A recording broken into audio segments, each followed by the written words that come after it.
The enigma of Jim Jones and the Jonestown Massacre begins not with the man himself, but with a mother's peculiar conviction in her own grand destiny. Letta Putnam believed herself to be the reincarnation of greatness, a belief that would sow the seeds of one of history's most harrowing tragedies.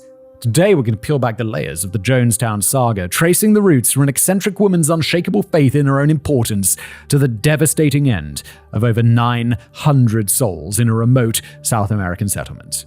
Join me today on The Casual Criminalist as we explore the twisted path that led to the largest mass suicide in modern history, and as we attempt to understand the mind of the man behind it all.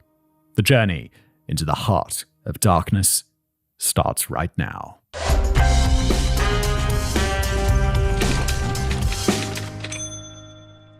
Hello everybody, welcome back to another episode of The Casual Criminalist. This one, it's a long one. Settle in, relax, have a glass of wine. I don't know, you do you. This is Jim Jones in the Jonestown Massacre. It's, Kevin must have read this for ages because it's 60 pages long. It's like half the length of a book. We're going to be here all the day. In fact, this is definitely going to span over 2 days because it's already quite late in the afternoon by the time I'm starting that. So the point at which my shirt changes is the point at which I went home, had my dinner, had a sleep, came back to the office the next day, that sort of thing. The format of the show, if you're new here, by the way, I've never read this before. We're going to read it and explore together. Although, of course, just like everyone, somewhat familiar with Jonestown Massacre and Jim Jones because it is extremely famous. But have you ever been into 60 pages of detail before? Probably not. Several hours of video, let's go. All right. Let's go. Just before we continue with today's video, I do want to share our amazing sponsor with you, and that is Ridge Wallet. Look, holiday season is just around the corner, and if you're like me, you're hunting for the perfect gifts for people, or maybe even just a gift for yourself. Well, look no further than Ridge. So what is Ridge? Well, it's not just a wallet, it's a game changer. I used to have this ugly... It wasn't so ugly when I bought it. It was kind of like a nice old school leather wallet. And then I just kept that thing for years and years, and then it ended up looking horrible. And then Ridge started sponsoring me, and I swapped it out for this Ridge, which can hold 12 cards, by the way, in RFID blocking technology, so no digital pickpockets can steal your info. In here, it can hold 12 cards, like I say, but in here I've just got 2 bank cards and my ID, and it's beautifully slim. There's even a place for cash on the back. They've also got their key case, which I have here, and if you buy these 2 things together, this is like a penknife for keys, you can get 30% off. Plus, they've got their new Hyperline collection, which looks excellent, inspired by high-performance gear. Definitely a pop of color on that one. And then there's also the ceramic powder collection, which is super smooth. Like, that sounds super nice, and it's very nice. This is the lavender one.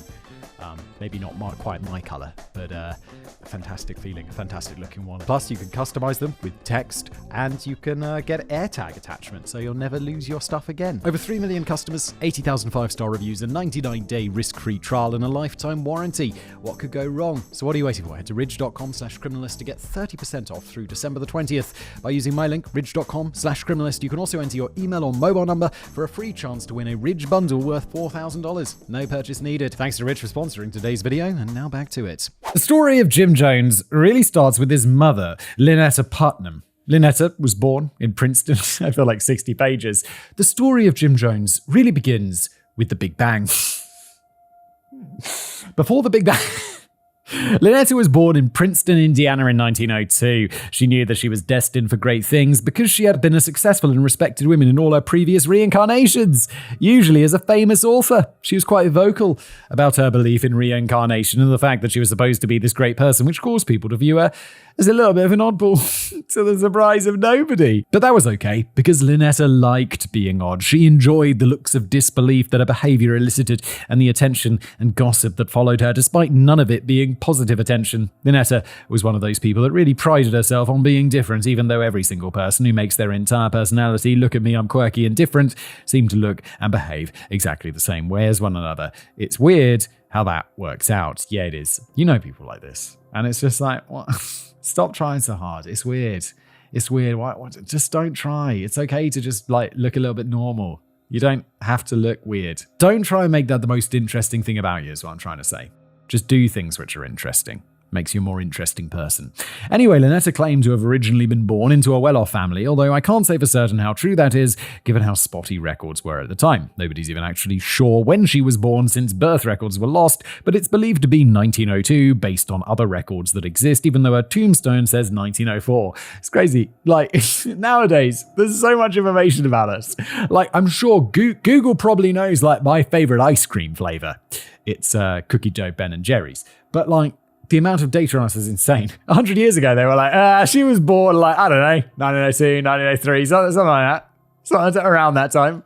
Regardless of whether or not her family was really wealthy originally, it was definitely the story that she liked to tell. Unfortunately, her family fell on hard times, so she vowed at a very young age to marry wealthy so that she'd never have to struggle financially again. Her family's misfortune was holding back her inherent greatness, so she couldn't spend her whole life in a position where she had to worry about money. Yo, if you're so great, you say you're a reincarnation of authors? Just go write some cracking books. That'll pay the bills. Easy, come on, you know you can. This idea of being held back by others was a common belief that Lynetta held in general. Is this like a narcissistic trait? It's like, the only reason that I'm not great is because other people don't recognize my greatness and they're not willing to give me the opportunities that I'd need to express my greatness. It's like, all right, Lynetta, chill out.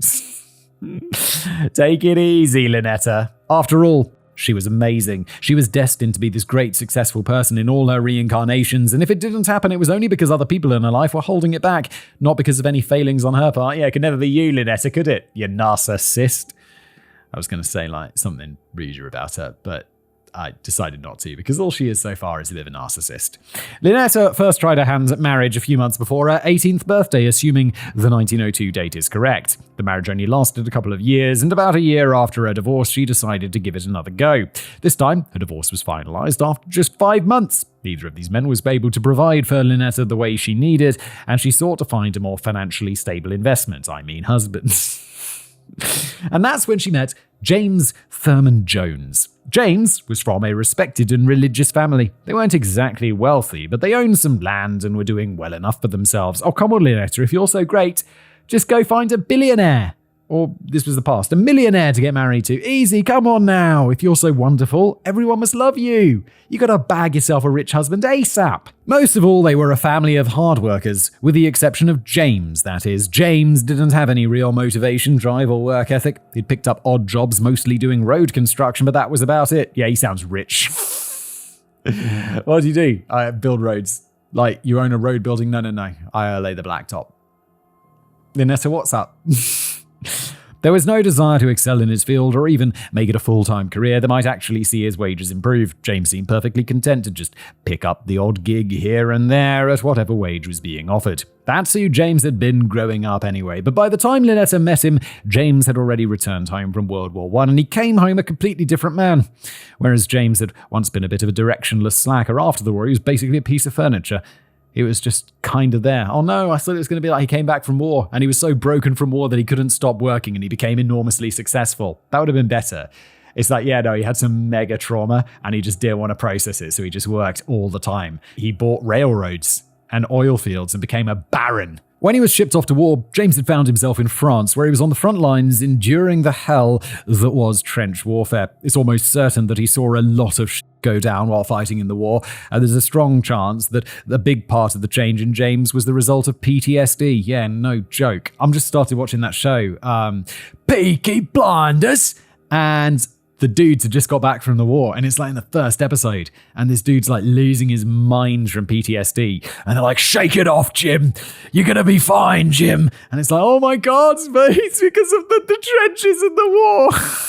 Holy shit. And I know we still struggle with dealing with this stuff, but 100 years ago, it was madness. That is like, he's just shell-shocked. He's got to shake it off. His unit was also hit with a mustard gas attack, which resulted in permanent scarring to his lungs.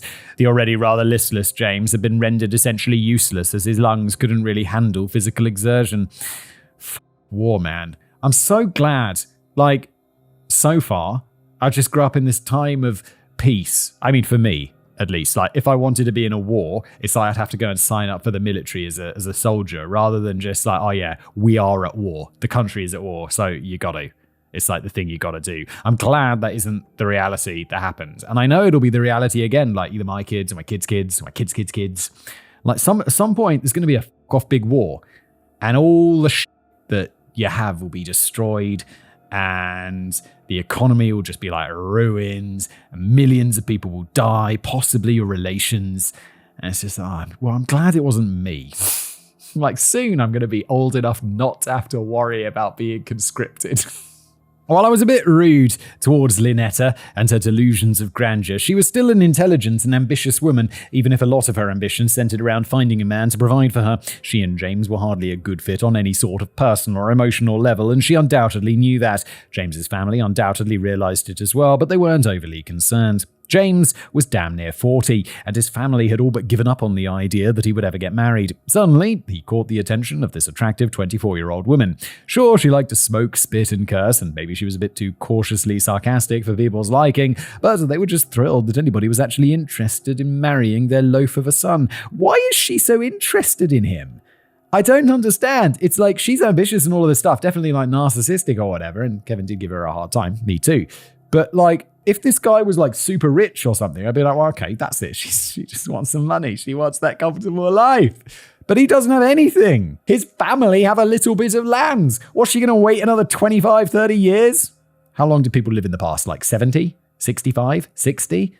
She's just going to wait till his parents die and then finally she gets some land? Woo!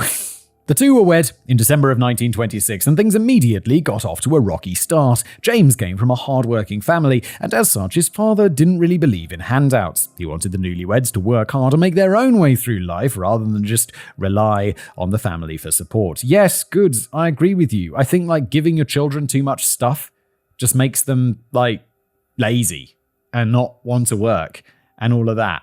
I don't know, I think, like, in a lot of ways, I think there's a right balance to strike. There's like, give your kids enough stuff so they have like a safety net and everything's going to be fine. But also, don't give them so much stuff that they become lazy. Like, don't buy them a Porsche for their first car. You get a regular car.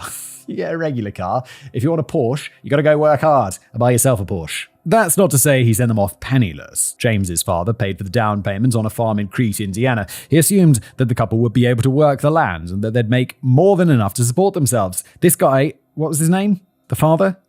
I don't care, but he seems to have his head screwed on rather correctly. What James's father hadn't considered was that neither James nor Lynetta had any idea how to farm, and they had absolutely no desire to learn. Lynetta's dream was to have someone provide for her so she could pursue her greatness as an author, and even if James wanted that life, he wasn't physically able to provide it because of his damaged lungs. But he must have been able to exert himself at least a little bit, because within a few years of their wedding, Lynetta was already pregnant with their first and only child. It may have been the only child the couple would have, but it was the only child she needed. For this son of hers was the one that had been prophesied just months before her wedding. That's right. Now, there's a prophecy involved. Of course there is, because Lynetta's a little bit woo-woo. And this son is Jim Jones, isn't it? I forgot this episode's about Jim Jones because we're talking about this like family and Lynetta, and I'm like, I'm so in.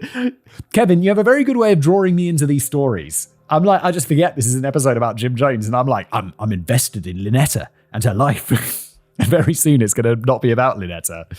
In 1925, Lynetta's mother died of tuberculosis. She also contracted the disease, and in 1926, she nearly died. She claims that while she was extremely sick, she had a vision of herself on the Egyptian River of Death. She was using a coffin as a canoe and a random plank as a paddle, steering herself toward the other side. It was then that Lynetta claimed to see her mother on the bank on the other side of the river. Lynetta's mother told her that it wasn't her time yet. She had to give birth to a baby boy first, and that boy was going to grow up to be a great man. Not just a great man, but one of the greatest men the world had ever seen. Oh my god, your delusions, Lynetta.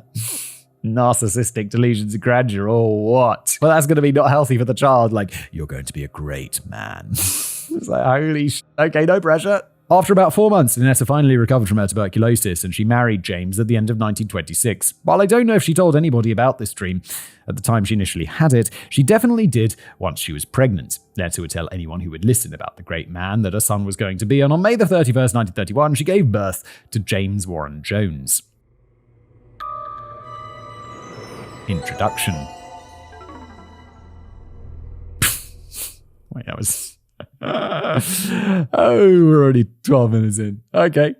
Normally, this would be at the beginning of the episode, but I swapped these first two sections in the hopes of hiding a specific word from the YouTube algorithm. Yes, if you're listening to this as a podcast, it also goes out on YouTube, so you have to be a little careful with our words.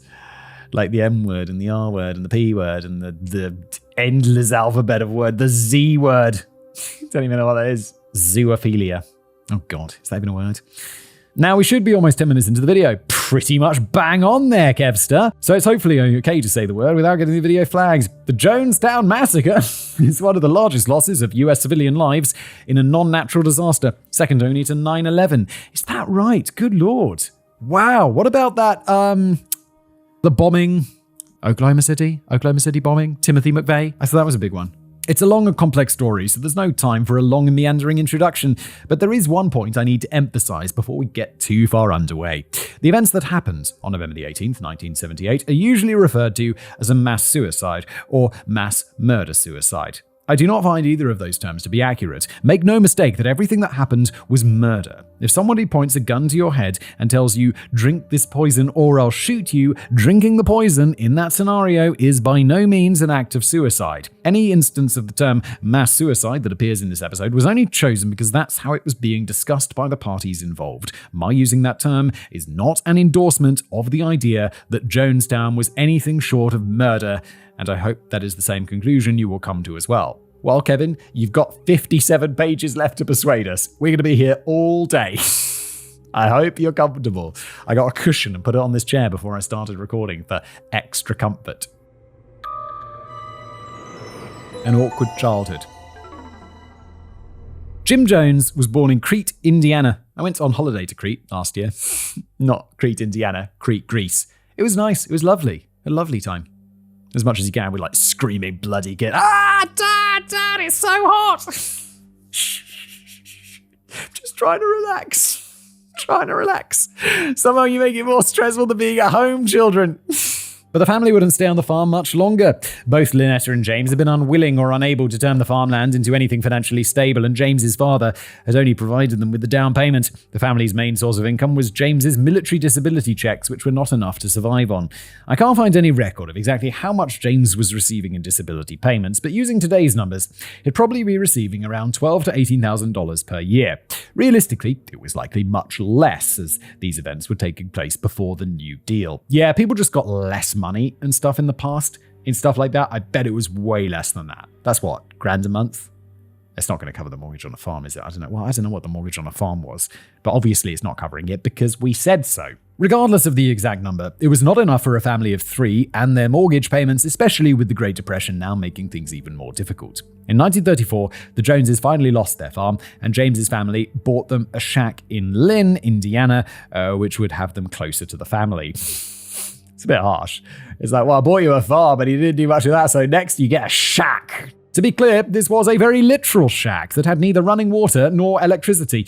While the accommodations were hardly spectacular, James's family recognized that none of this was baby Jim's fault, so they offered financial support during his early years. However, they demanded that Lynetta get a damn job as soon as Jim was old enough to go to school. She didn't care for this at all, as she felt that her husband's family should support her and let her be a stay-at-home mum so that she had time to achieve her own greatness. But she also had no choice in the matter. Once Jim was old enough to start kindergarten, Lynetta took a job at the Winchester glass factory.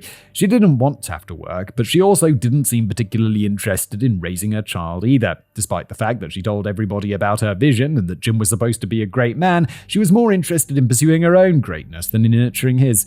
But she did tell him that he was going to be great. From a young age, Jim was instilled with the idea from his mother that he was going to be special and great and he was going to be this big, important man. That sounds really dangerous. Like, I joke with my wife, it's like, no. I've got realistic goals for the kids. I mean, if she was president, that'd be good. But it's just like a joke. Actually saying that to your kids would be insane. It's not healthy. Unfortunately, Jim spent much of his childhood with no parental supervision. His father would often spend long periods of time sick from the damage to his lungs, and when he wasn't sick, he would spend most of his time at the local pool hall playing cards and drinking soda. What is this, prohibition or something? You can't have a beer. There are differing accounts on exactly how James was as a father to Jim. Some sources cite him as being an abusive alcoholic and a member of the Ku Klux Klan. Holy sh**. which was massively popular in Indiana at the time. However, other sources point out that Jim was born during Prohibition, and that even after Prohibition ended, Randolph County, where Lynn was located, remained a dry county for years. Yeah, because it's impossible to get drunk in a dry county. It's worth noting that the main source of all the negative information regarding James seems to have been Jim himself. As he grew up, Jim liked to tell stories of what a horrible person and a racist his father was. However, the point of this wasn't to explain why he hated his father or something. It was to show how different they were. In these stories, James repeated the traditional white Protestant values of the establishment, who Jim would combat as an agent of change and equality. Personally, I don't put a lot of stock of Jim's versions of events. James was absent for pretty much all of Jim's development, and he certainly wasn't a good father, but I don't believe he was some sort of abusive monster. He was just an already unmotivated guy that came back from war physically and mentally broken, and who probably shouldn't have had a child in the first place. Yeah, that sounds about bang on. It sounds like this guy probably wasn't abusive because he couldn't be bothered to get up from his chair and abuse. As for Lynetta, like I said, she was off working during the day, and for some reason she had a rule that she insisted on strictly enforcing. When Jim returned home from school, he was not allowed to enter the house until his mother was home. This resulted in Jim spending a lot of time wandering around town, even when he was only 4 or 5 years old. What the? My kids are like almost 4. The idea that she could just be off on her own wandering around is insane. What the the past? She'd get into trouble. She's 4. Because much of the Joneses' extended family lived in Lynn, he did have aunts, uncles, and cousins he could visit, but he often wound up being taken in by other women who lived in town. They would feed him, give him attention, and even give him clothes. The food was important because Jim's family was so poor that they often didn't have anything to eat. When he was home, he would sometimes even be sent off into the woods to forage for food, so being given snacks by the neighborhood women was a huge treat for him. But the woman who influenced Jim the most was his neighbor directly across the street, Myrtle Kennedy. Myrtle would not only feed Jim's body, but his soul as well, as she read to him from the Bible. Jim quite enjoyed the Bible stories, and even at a young age, he had an incredible ability to memorize long passages of scripture. He would spend a lot of time with Myrtle, sitting on her porch, while she read to him from the Bible, and even attending church with her on Sunday. If this wasn't Jim Jones, I'd be like, oh, that sounds nice. Nice old ladies, like, taking him in and being like, yeah. All you got to do is, like, be a little bit into my religion. You'd be like, okay, that sounds good. Is there food at the church? Please be food. I don't want to forage for mushrooms again. I'm hungry. I want a Twinkie. Going to church on Sundays was a big deal in the area, but the Joneses never attended. This left them largely isolated as poor godless heathens, a perception that was only perpetrated by Lynetta coming to act in ways that it was believed good Christian women should not behave in public. Now that Myrtle had the opportunity to save poor Jim's soul through the power of Christ, she had to take it, and Jim was immediately moved by the church services, not by the actual messages being conveyed. He didn't really care about any of that. Despite making a name for himself as a preacher later in life, Jim didn't even believe in God, though we will get to that. What truly moved and captivated Jim was that the preacher, Myrtle's husband, had the complete and undivided attention of everybody in the church, and that is what Jim wanted. Eventually, he started visiting more churches until he had attended every church in town. He would sometimes sit for half a service at one church before leaving to go and attend services at another church. He loved watching the preachers, but at the same time, he didn't feel like he belonged, probably because they're talking about something that you don't believe in, Jim. I remember my nan. She never believed in God or any of this stuff, but when she was a kid, she would tell me she had to go to church because everyone went to church, like back in the day. And she was like, yeah, if you wanted like a career, it was good for like making connections. And I think when she got her first like job or whatever, she was a doctor. And like I remember her saying like the reverend of the church was like one of the people who'd like write her a recommendation for being like a good Christian lass or something like that. And I'm like, she was wild in the past. She's like, no, I never believed in God. Don't be silly. That's not real. I was like, okay, she's ahead of her time. While Myrtle and others found it weird that he was bouncing from church to church, at least he was still attending church services. His behavior was strange, but he was still trying to find his way to Christ, and that was what mattered.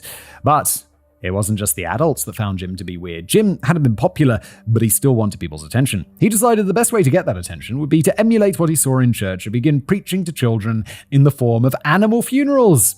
That's weird. Sounds like he's got a side hustle. It's like, what do you do? Well, when someone's pet gerbil dies, I go around their house and like bury it in a box and say that, like, and we lay this gerbil to rest.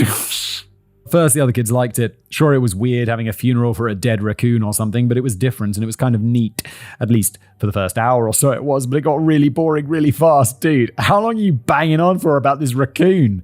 The kids wanted to leave, but Jim wouldn't let them because it would be disrespectful to the dead. Instead, he would make them listen to him preach over a piece of roadkill for hours on end. And when he couldn't find a dead animal to hold a service for, he'd just kill one himself. Yet this managed not to be the weirdest thing that Jim did with the other kids. It is a sign of him becoming a serial killer, isn't it? Or a psycho. Jim J, he's not really serial killer. He's like, cult leader. But it's weird. It's not a good sign. If your kid's killing animals, get them help. You'll have to tell me what the British equivalent to this game was, Simon. But when I was a kid, one of the games we'd play was Cowboys and Indians. Cops and robbers is what we'd play.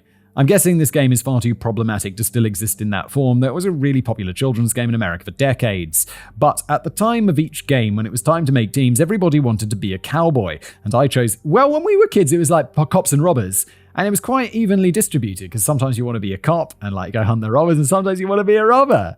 One wasn't objectively worse than the others. In the... God, Simon, what's your language? Not what I meant. Do I need to explain that? And I chose to believe we all felt this way as kids because cowboys had guns, which were a major advantage, not for any other reason. When Jim was about 9 or 10, kids were running around the streets playing similar games, except that this was during World War II, so instead of being Western-themed, all the games would have been based on the war, with all of the little kids wanting to play as American soldiers protecting the United States from Nazis. All of them, except for Jim, who wanted to be Hitler. Okay, Jim. Shotgun Hitler! I want to be Hitler! Please don't clip that. Sometimes I see these out of context videos and it's me just shouting crazy racist out of context. Oh God. Jim thought Hitler was the best. Common opinion. Hitler is the God. Someone's going to clip that. Hitler is the best. Not because of his political beliefs and his desire to eradicate the Jews. Those were the best things about Hitler. What are you talking about, Jim? But just that it was so impressive to watch Hitler speak. The man could really captivate an audience, and that's what Jim wanted for himself. He wanted to be able to stand in front of a crowd and have people think, man, this guy's even more entertaining to listen to than Hitler. Yeah, that's what everyone says. It's wow, that guy's as good as Hitler. Whoa, that's what everyone knows Hitler for. Not f***ing genocide. The other kids his age didn't like this at all, so he resorted to playing with the younger children, often some of his cousins. He would take the kids out to a field while pretending to be Hitler and force the young children to goose step for him. If they didn't do it right, he'd smack their legs with a branch. Jim is going to grow up to be...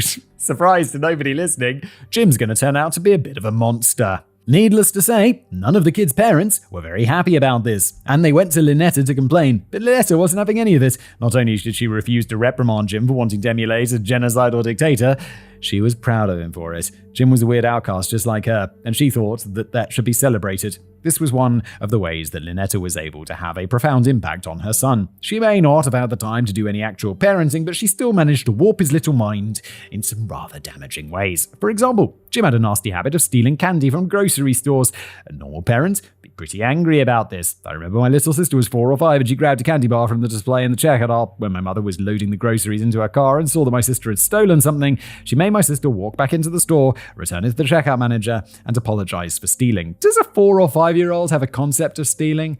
I think my kid, if my kid took a chocolate bar, I'd be like, you can't take things. I wouldn't ask them to apologize for stealing. I'd just be like, that's called stealing. And maybe 4 or 5. It's my kid's 3. So maybe by 4 or 5, they do understand that concept. And I'd be like, oh God, okay, go take it back inside.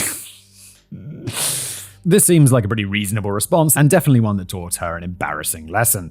But Lynetta handled Jim's shoplifting in the complete opposite way. Instead of trying to teach him that stealing was wrong, she was proud of him for seeing what he wanted and taking it instead of letting the man keep him down. Uh-oh. You think you're sending a good lesson, but you're not. Of course, Lynetta still knew this was wrong, which is why she worked out a deal with the local grocery stores to leave Jim alone and just keep a tally of what he stole so that she could come by every Saturday and pay for it. That is bizarre. That's some quality parenting right there, but it played into the one and only message that Lynetta wanted to instill in her son. Never let the man keep you down. She would rant at him about all the injustices and inequalities of the world. After all, the evidence from her previous lives showed that she was destined to be a great woman, but society was trying to repress her. It didn't matter how smart and talented she was passed over for promotion after promotion at the glass factory because the man wanted to keep people like her down. To be fair, it's not like she was completely wrong. This was the 1940s in America, and they weren't really in the business of promoting women to positions of power and authority. Yeah, that's fair. That's fair, to be honest. Like, she does have a right to complain. Okay, I still think she's narcissistic, and definitely some of this seems to be on her because she does seem to be a little bit like woo-woo. But, fair arguments, Kevin. Well done. Of all the things she could have taught him, fighting against inequality and justice is hardly the worst moral that Lynetta could have instilled in Jim. But once combined with her refusal to teach him the difference between right and wrong and her constant insistence that he was destined to be a great man, her message was less that he should fight for sweeping societal changes and more that the world was f***ed up, so he should just take what he wants. It was sometime around this age that Jim also found the church that he had been searching for. As I said previously, Jim didn't really feel welcome at any of the myriad of churches that he had been attending. He enjoyed the services and watching the preachers hold the attention of their congregation, but he still felt like an unwanted outcast. That's when he found the Gospel Tabernacle Pentecostal Church, a church that is an absolute mouthful and also part of the oneness doctrine of Pentecostalism. Kevin, I'm assuming you're going to explain this to me because I don't understand like general Christianity differences. I'm like, wait, there's the Catholics and the Protestants. Kind of get that. There was something about Henry VIII and divorce and shit like that, and that was a big divide. And then there's also like Pentecostal, Tabernacle, Gospel, Tabernacle, Pentecostal Gospels, Gospel, Pentecostal, Pentagram, Gospel. Like, who knows? There's many. If you happen to know what whole oneness doctrine is, that's great, but we don't really need to get into it. Okay, so it's not important. It's not like super weird or something. What mattered was that this church was different. It wasn't a solemn occasion where the pious came to be reminded that they were horrible sinners in dire need of repentance. It was a goddamn party. People were dancing and singing and stomping, and everybody was welcome. Despite the dramatic and somewhat chaotic atmosphere of it all, the preacher was still able to hold everybody's attention throughout the long services by matching the audience's energy. This sounds like cool church. This sounds like kind of fun church, if there is such a thing. And, of course, through his sermons, which routinely displayed acts of faith. I love it. Come up here, son. I will bless you in the name of God, and you shall walk again. I love that shit. It's so wild. It's so fake. Most importantly, this church gave him a sense of family they'd been longing for. He barely had a family of his own, and the Pentecostal church welcomed him in with loving arms. This only plunged Jim further into his religious obsession. One summer, he decided to go away with Myrtle Kennedy to Richmond, Indiana. Her family was taking a vacation and Jim wanted to go along. Lynetta and James didn't have any objections to this since it meant that he wasn't going to be getting in their way all that summer. While with the Kennedys, Jim attended service 4 times each week and a good time was had by all. It was only when he returned that things started to go south. For reasons that only Jim could have explained, when he returned home from the summer vacation, he got together with a group of young children from the neighborhood for a little chat. He explained the birds and bees to them in quite unnecessarily graphic detail. Lynetta was confronted by the other parents who demanded that she keep her son in line, but again, she refused. She was once again proud of him for being weird and different and didn't seem to care that the entire town was starting to view her son as a bit of an outcast. Yeah. Rein him in. It's too weird.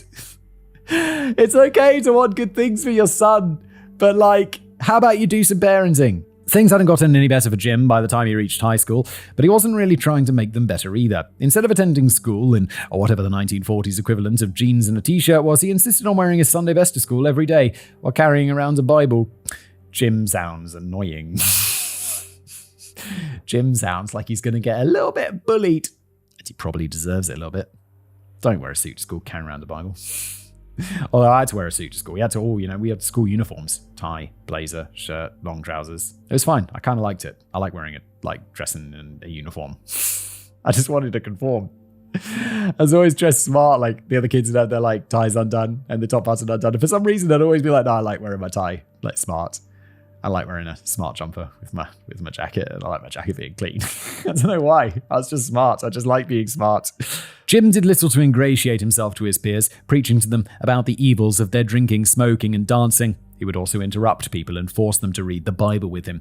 How he didn't spend his entire high school career with 2 black eyes is anybody's guess. Glad Kevin and I are on the same page about Jim Jones getting bullied at school. And because we know he's Jim Jones, you can be yeah, a little bit of bullying would have done him good. Probably not. It probably made him worse somehow, wouldn't it? Even though it's Jim Jones. He was now the age when he was interested in girls, but they weren't interested in him. This was a problem. for a couple of reasons. First, it sucks when everybody but you is dating, especially when you're already seen as the weird outcast. But more importantly, high school dating was a much more serious thing back then. While the typical high school relationship today lasts for 1 year or less, with the average length decreasing the younger people that are involved, in 1940s in Indiana, these relationships were pretty much the end of it. Kids would pair off early in their high school years to begin dating, and then they get married to whoever they had chosen right out of high school. Holy shit. I'm just trying to think if anyone that I knew from high school ended up marrying the person they were with at high school. And I don't know because I don't use Facebook, so I don't know. But I don't think so. I really don't think so. There was one kid at university who we were in our first year of university and he was married, and that was weird. We were like, that's weird. Why is he married? And then we found out he's super religious. And then we found out, and then we were like, understood. I think his name was Tom. Understood, Tom. I got it. I understand. Jesus, you need to be married first.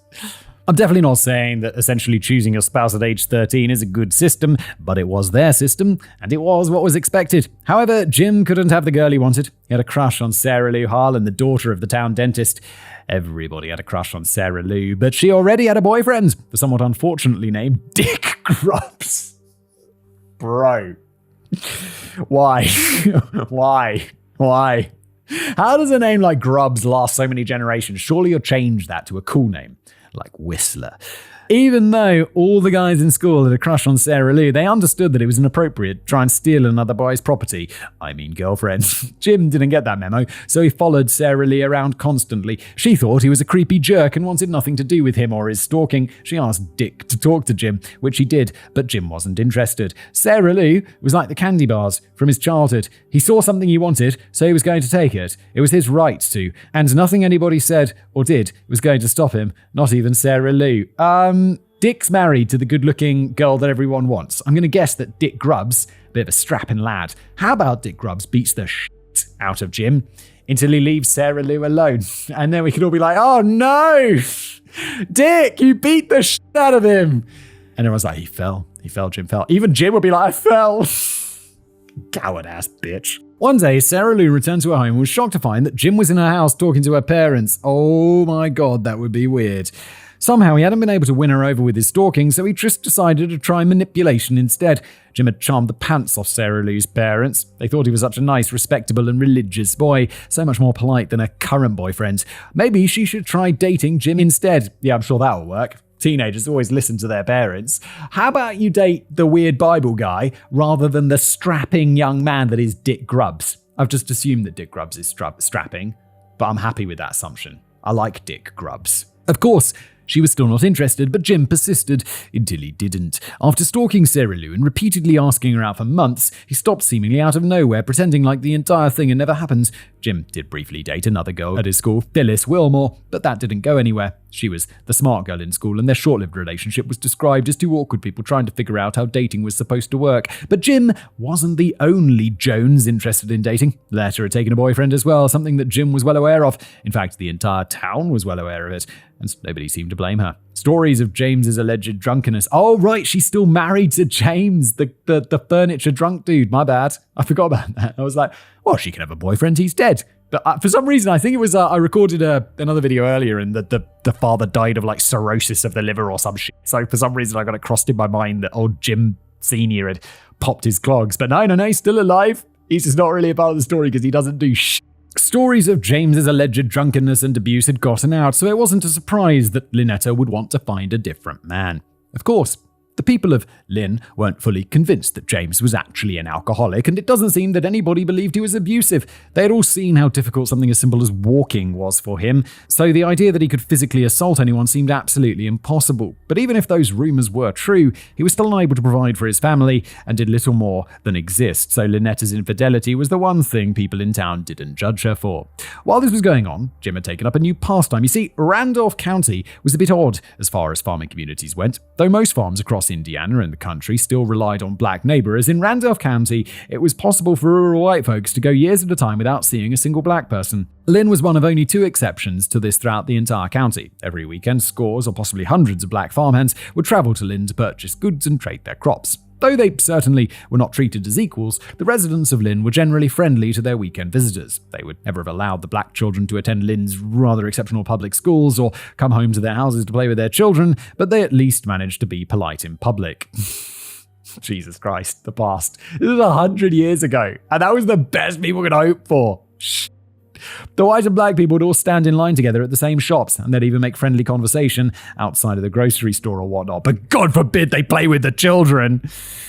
Quiet racism is far from an ideal case scenario, but it doesn't indoctrinate or radicalize people the same way as more overt racism does. Jim and the other children of Lynn grew up with constant exposure to these friendly interactions, so even if there was a lot of racist talk at home, they still would have learned from example to treat black people like human beings in public. The past really was the worst, because I feel like I'm somehow supposed to commend the residents of Lynn for doing the absolute bare minimum.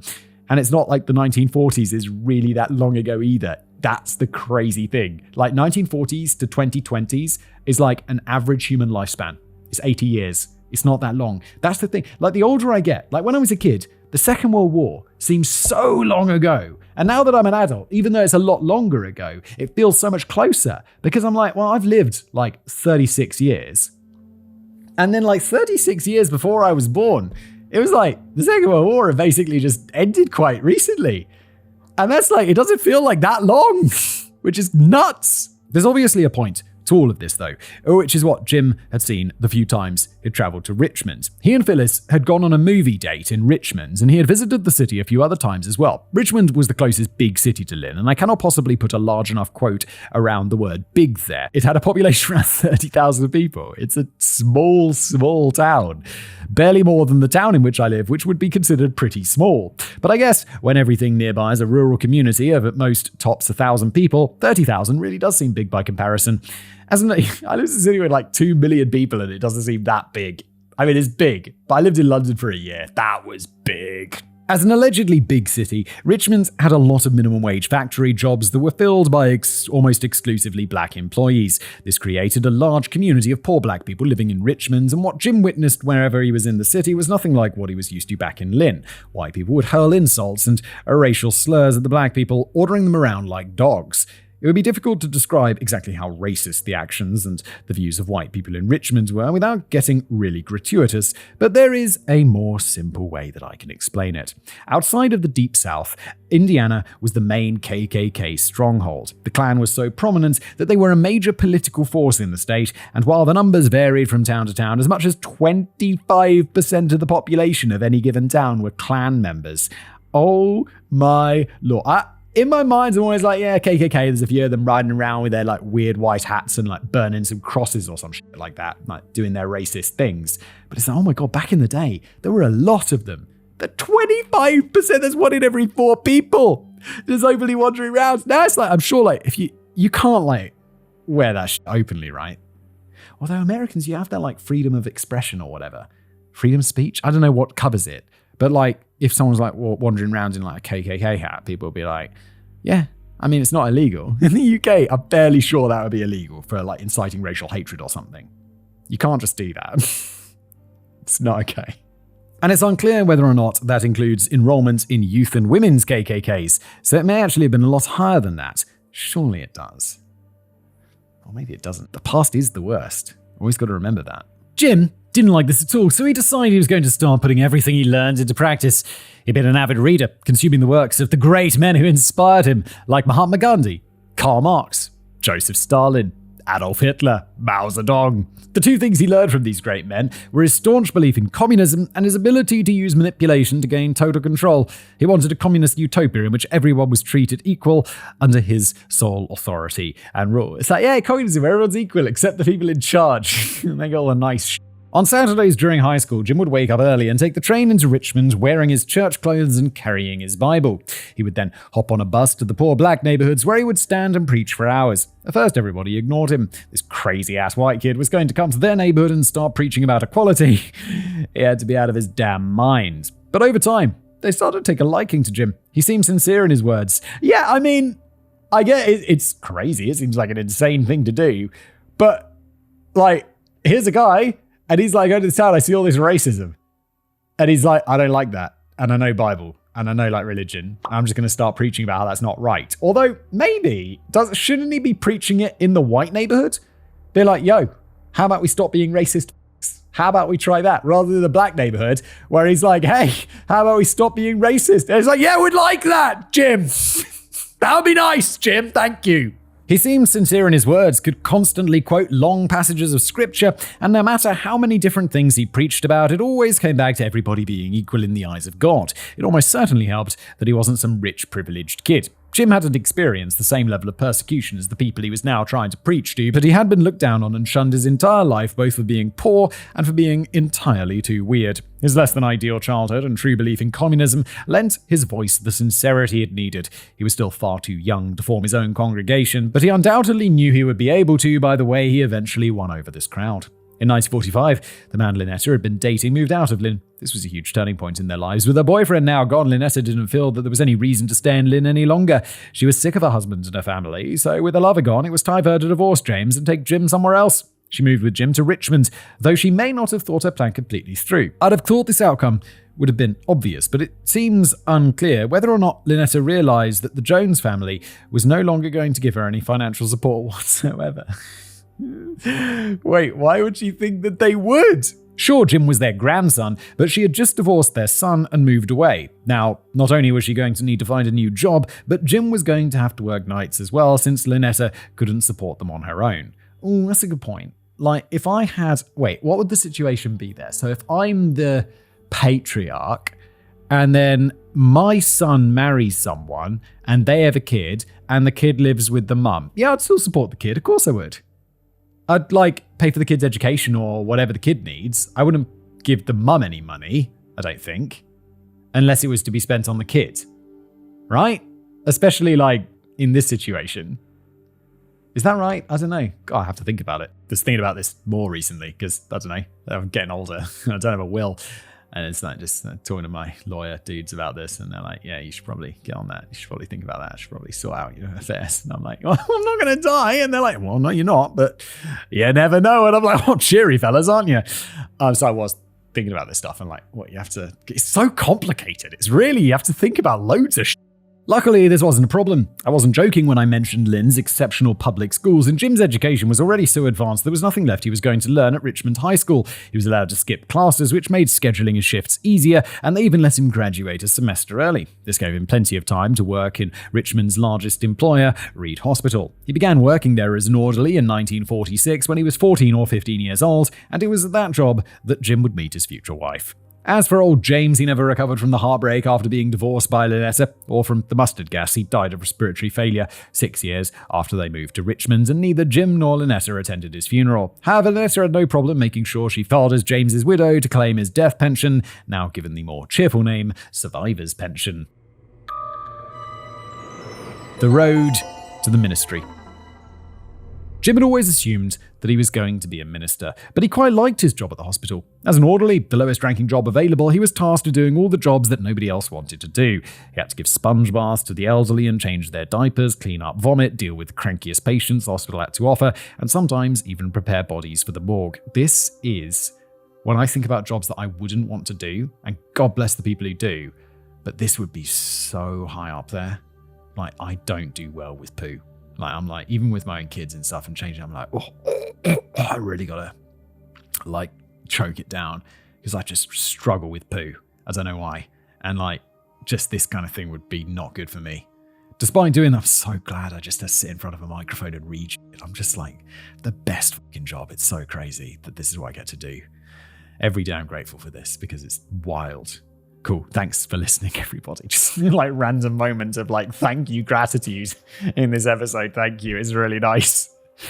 Jim was able to remember the names of not only all the patients, but any family members who might have visited them as well, and he was always able to make them smile and laugh, even during awkward situations like having to bathe them. For the first time in his life, Jim wasn't sure what he wanted to do anymore. Did he want to become a minister, or did he want to be a doctor? Being a doctor would require more formal education, but he decided it was something that he was up for. Jim decided that after graduating high school, he was going to go to college and become a doctor.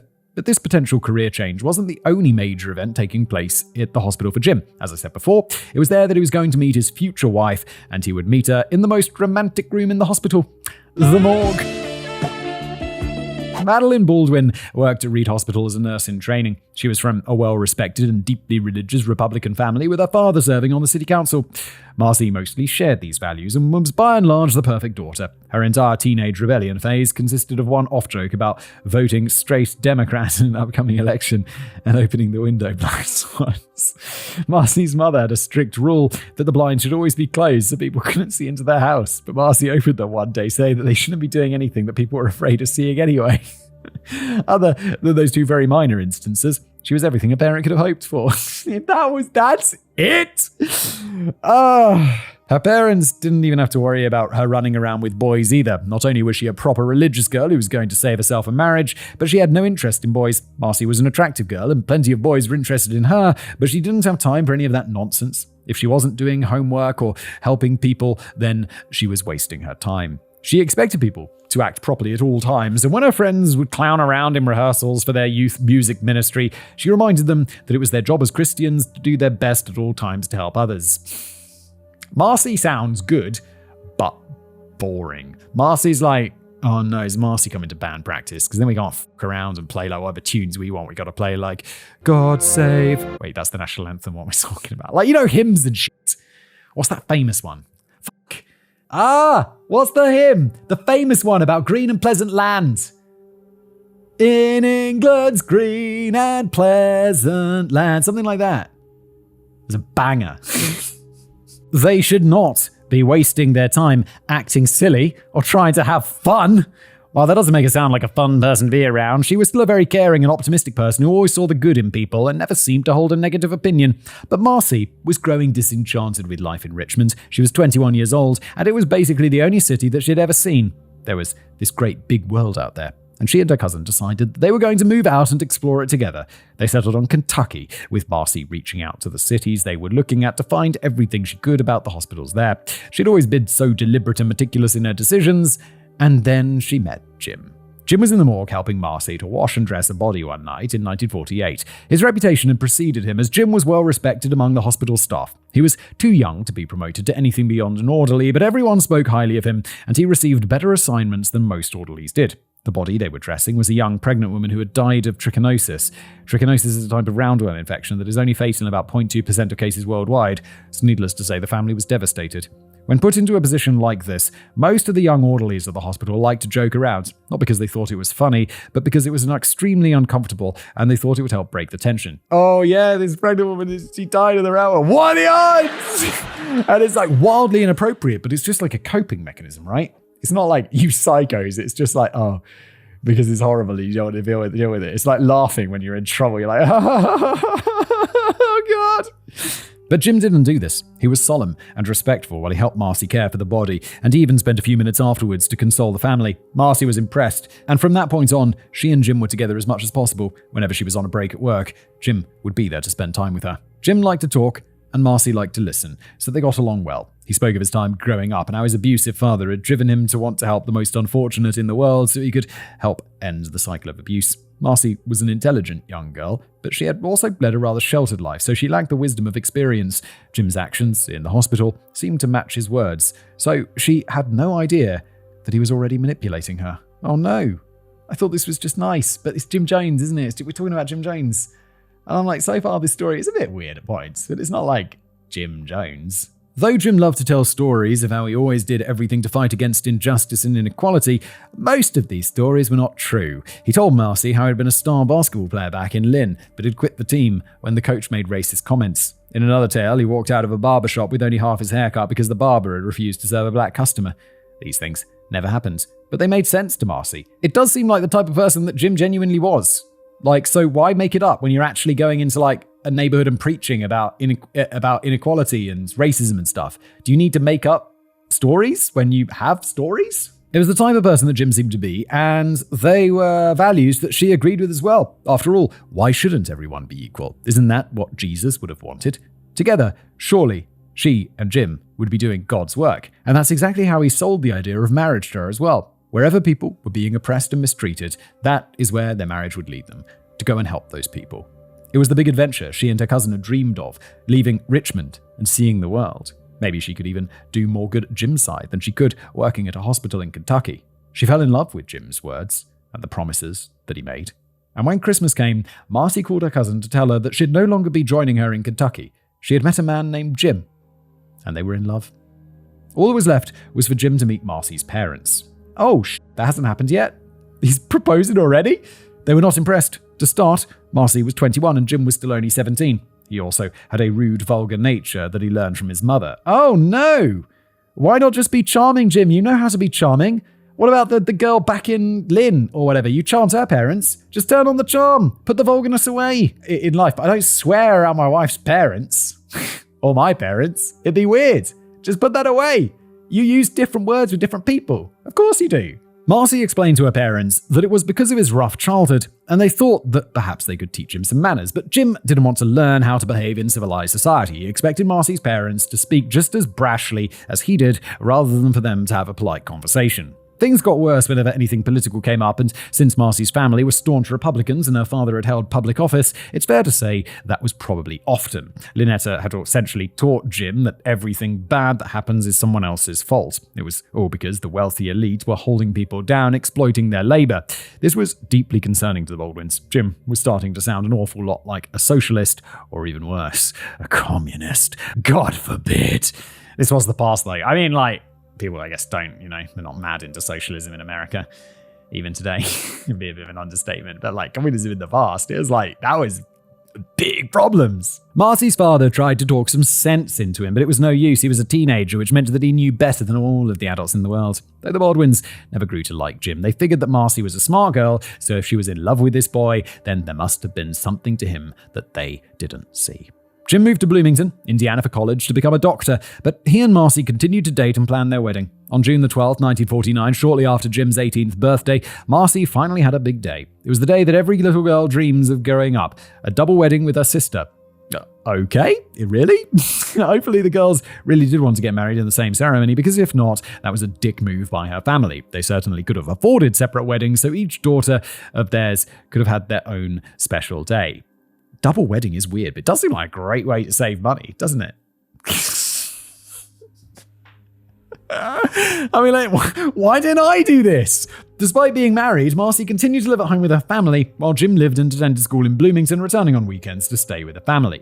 But it didn't take long before this arrangement fell apart. One weekend when Jim was there, Marcy's mother casually commented that she opposed interracial marriage, while referring to N-words as communists. Holy shit. This sent Jim flying off the handle. He declared that he was leaving and told Marcy that she could either stay there or come with him, but that her family were awful people. Seeing as they were already married at this point, Marcy felt like she had no choice. She got in the car and moved with Jim to Bloomington, where she got a job at the local hospital and was cut off from her family entirely, until her mother eventually apologized for her comments. Honestly, fair play. I know I'm looking at this with 2023 eyes, but still I'm kind of like, fair play.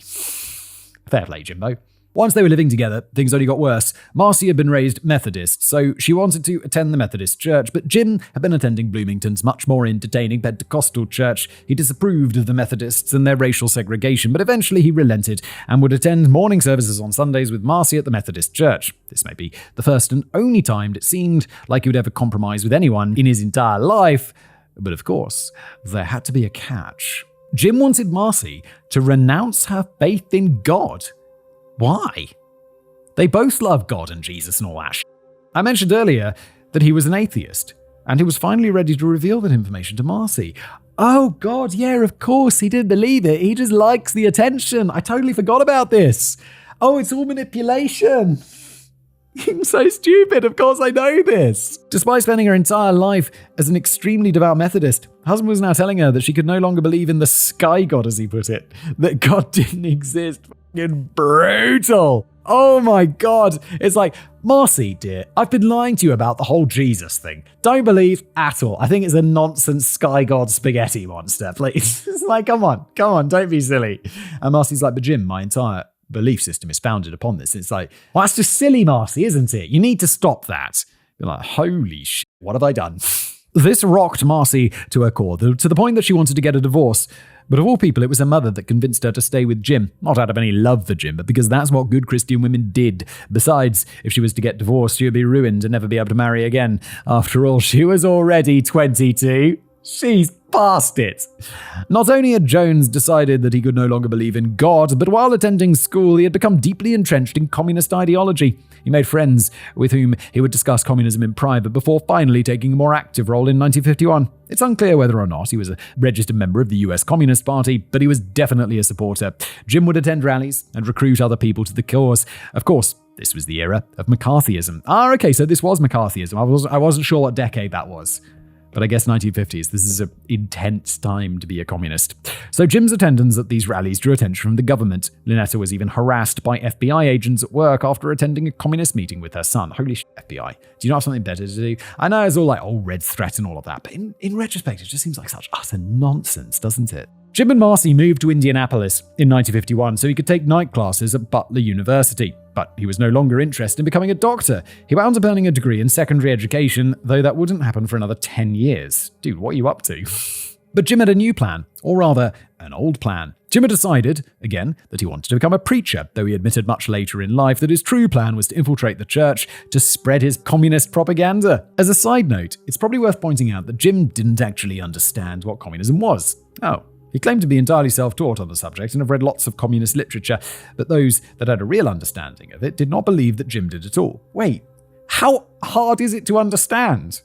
I mean, it is a bit weird. I've read the Communist Manifesto. It's just bashing capitalism for like the whole short book. That's what I mostly took away from it. Now, I was a bit younger. I wonder if I read that today, I'd be more into it, because I do feel I've become a bit more socialisty as I've got older, and I know it normally works the other way around. But I feel like as I've made more money, I've really come to the bizarre, like not bizarre, but just the natural thing. It's like, if someone said, we're going to, take away all of your money and give it to the state, like communist 100% tax or whatever, it's like, am I going to work any less hard? And I realize, no, probably not. I think there's a lot of people in that position where it's like, I just like working. And that was kind of like a little bell went off in my mind, and I was like, holy shit, I feel differently about this than I used to. I wouldn't want that because I like buying shit as well. But it's like, I don't just work because of money. I work because I like doing what I do. And I guess like in the communist world, it'd be like, oh, well, we're just assigning you to work in a factory. I'd be like, it's less brilliant, isn't it? What am I talking about? This isn't about politics. I don't even know what I believe anymore. I really don't. So I'm not going to elaborate more on it because I don't know what I'm talking about. Apparently neither did Jim. According to one survivor of Jim's church, from my one philosophical and political exchange with Jones, I concluded that his scholarship in Marxist ideology was so deficient that he might have experienced difficulty in distinguishing between the worlds of Karl Marx and Groucho Marx. That's a nice quote. There were a couple of big breaks for Jim's career as a preacher in 1952. First, he got a job as a student pastor at the Somerset Southside Methodist Church, a job he was genuinely shocked to get. The district superintendent that hired him was well aware that he was a communist, but decided to give Jim a chance anyway. Though Jim had always preferred the Pentecostal churches, he was willing to give the Methodists a shot because of their new doctrine of social acceptance. At least, he thought it was a new doctrine. It had existed since 1908, but why be correct when you can be confident? It also wasn't something that Methodists really practiced, though they were open to accepting black parishioners into Methodism as a whole. The churches were very much going to be a separate but equal sort of scenario. But Jim wanted to change that. He was going to deliver aggressive sermons about racial equality and the fight for social justice, and he was going to do everything he could to make Somerset Methodist a more welcoming community. At least he would do that whenever the real minister called in sick. As a student minister, Jim didn't actually have any authority. He was expected to do exactly as he was told, and he was only allowed to deliver a sermon if nobody else could. Living the dream. I said Kevin's being a little bit sarcastic there with the living the dream, but I'm like, you got to start somewhere. It's not like you just walk into your dream job and they're like, well, off you go. This doesn't sound too bad. You got to start somewhere. I'm sure he's not going to be doing it forever. He's on the path to like ministry, sermonship, whatever that's called. Doing his own sermons, doing his own thing, having his own church, as we'll see. While this was going on, he also became involved in the revival circuit. I don't know what that is. If you're unfamiliar with the revival circuit, thank you, Kevin. It's like a traveling circus, but for evangelicals and faith healers. I find evangelicals very annoying. My grandparents were quite evangelical Christians, and they'd always be bringing up Bible and all of this stuff. And it's like, my parents, not religious, but they're like, they wouldn't be like, oh, just shush, don't talk about it, Granddad. And whenever I was like, what's this got to do with anything? My parents would always be like, shh, don't upset him. And it's just like so much like, it's just look, I've got no problem. Be religious, enjoy yourself, have fun. Just stop pushing it on me. Evangelicals. Jim was a fan of the spectacle of faith healing from the Pentecostal churches, but now he felt confident enough to give charlatanism a go himself. He believed he was ready to go full John Edwards on his audience. Jim would scull through the crowd, eavesdropping on people, especially when they were talking to other preachers. Because of his exceptional memory, especially when it came to names and faces, he was able to remember who the people he listened to were and what they had said. He would then go on stage and call out to people in the audience, repeating back to them the things he had heard them say. This little parlor trick earned him the nickname the mind-reading preacher, though he did perform faith healings as well. He would pick people at random from the audience or put plants there to cure them of their cancer. Okay, how's that working out? Sure, the people he randomly selected never knew that they had cancer, but it didn't matter because it was about to leave their bodies anyway, or rather, Jim would use rotting chicken gizzards and sleight of hand to make it appear that it pulled cancerous tumors from a person's body. Jim. No, don't be doing that. It's not cool. Like, just a rotting chicken gizzard. People know what a gizzard looks like. And then he was like, why does it smell like it's rotting? Does cancer smell like rotting? Cancer probably just smells like, it's not rotting. It's just cells dividing that have gone wrong. It doesn't smell like rot. I wonder what cancer does have a smell, though, because don't they have those dogs that can smell people's lung cancer or something? I don't know if I'm terrified about that or happy about it. It's like that big old question, isn't it? Do you want to know? Do you want to know when you're going to die? And I'm kind of like, yes, but also no. And it's like, do I want a dog to be able to smell whether I've got cancer? And it's like, I'd rather it be like you go to the doctor and they're like, oh, that's a bit weird. Let's book you in for a little scan. It's probably nothing, but just to be sure. And then you're like, okay, cool. And then you got a week to get used to the idea that I'm definitely going to die. And then you go in and have a scan and oh yeah, it's nothing. I don't even know what I felt, but there's nothing there. Or you go in and they're like, oh, well, yeah, it's definitely something weird in there. Let's do a biopsy. And then you got another week to be like, okay, cool. They're definitely getting used to the idea that you're going to die. And then they do the biopsy rather than you just roll in and they're like, well, we don't think there's anything wrong with you. It's just your yearly medical. Go on over there to, Bingo and cough on his face. And then Bingo's like, ruh, ruh, ruh, ruh, ruh. And you're like, oh, fuck. Immediately just find out you got cancer. Fuck you, Bingo, you piece of shit. Sorry, I don't know where that came from. Audio listeners don't know, but I've just got home. I'm obviously wearing a different shirt. I think I was wearing a long sleeve shirt yesterday. It's unbelievably hot, so I'm wearing a short sleeve today. And I went home, so obviously I've had a night's rest. You can call it rest. My kids got up at 5:45 this morning, which was lovely. But I've had 2 cups of coffee, and I'm ready to go. The audience loved him, and even Marcy believed that he was the real deal. Marcy, after we finished up with the sermon today, would you go down to the old butcher's and buy me some chicken gizzards, the old ones, and then leave them out in the sun? And Marcy's like, I wonder what he uses all those chicken gizzards for. Marcy, you dummy. Jim couldn't tell her that it was all fake. Certainly not yet. Her genuinely believing that he could read minds and heal the sick was just as important as fooling everybody else. Eventually, Jim lost his job at Somerset Methodist. Maybe it's because he was trying too hard to integrate the church, giving radicalized sermons and inviting black friends from the Pentecostal services to attend service there. Or maybe it's because he was stealing money from the collection plate. Who can really say? Honestly, though, I know Kevin's being sarcastic, but back in the day, people were like, oh, well, yeah, the preacher's stealing. Well, all the preachers steal. It's just we all take a little bit off the top. 10% from their incomes, 10% into my pocket. Neither here nor there, is it? He wants black people in the church! Outrageous! Too much coffee, Jesus. But Jim didn't mind. While he thought he could make sweeping changes throughout the church, he still hated how the Methodists ran things. Every part of church services were carefully planned out beforehand, and they were scheduled so that people would still have time to go home and enjoy their Sunday off with their families. That's not what he wanted at all. Church all day, every day. Endless praising of the Sky Man. Not my words. He called him the Sky Man, didn't he? He wanted the wild and crazy freedom atmosphere of the Pentecostal churches where ministers could sermonize for hours on end and nobody would want to leave. Jim, I don't care how good it is. Eventually, I could see my favorite band playing.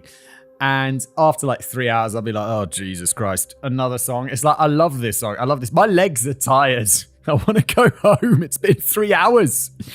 It's too loud. Jim wasn't looking for a well-oiled machine of corporate worship designed to give you salvation in 30 minutes or less, or your pizza's free. He wanted everyone's attention for as long as he could have it. Finally, the time was right. He had been given enough practice runs, and now it was time for Jim to create his own congregation, a church that would be fully integrated, do actual good for the downtrodden, and most importantly, a church where all eyes would be on him. Look, I get the fact that he's a massive narcissist, but it's good that he's channeling his narcissism into, like, this in a way, isn't it? Isn't it?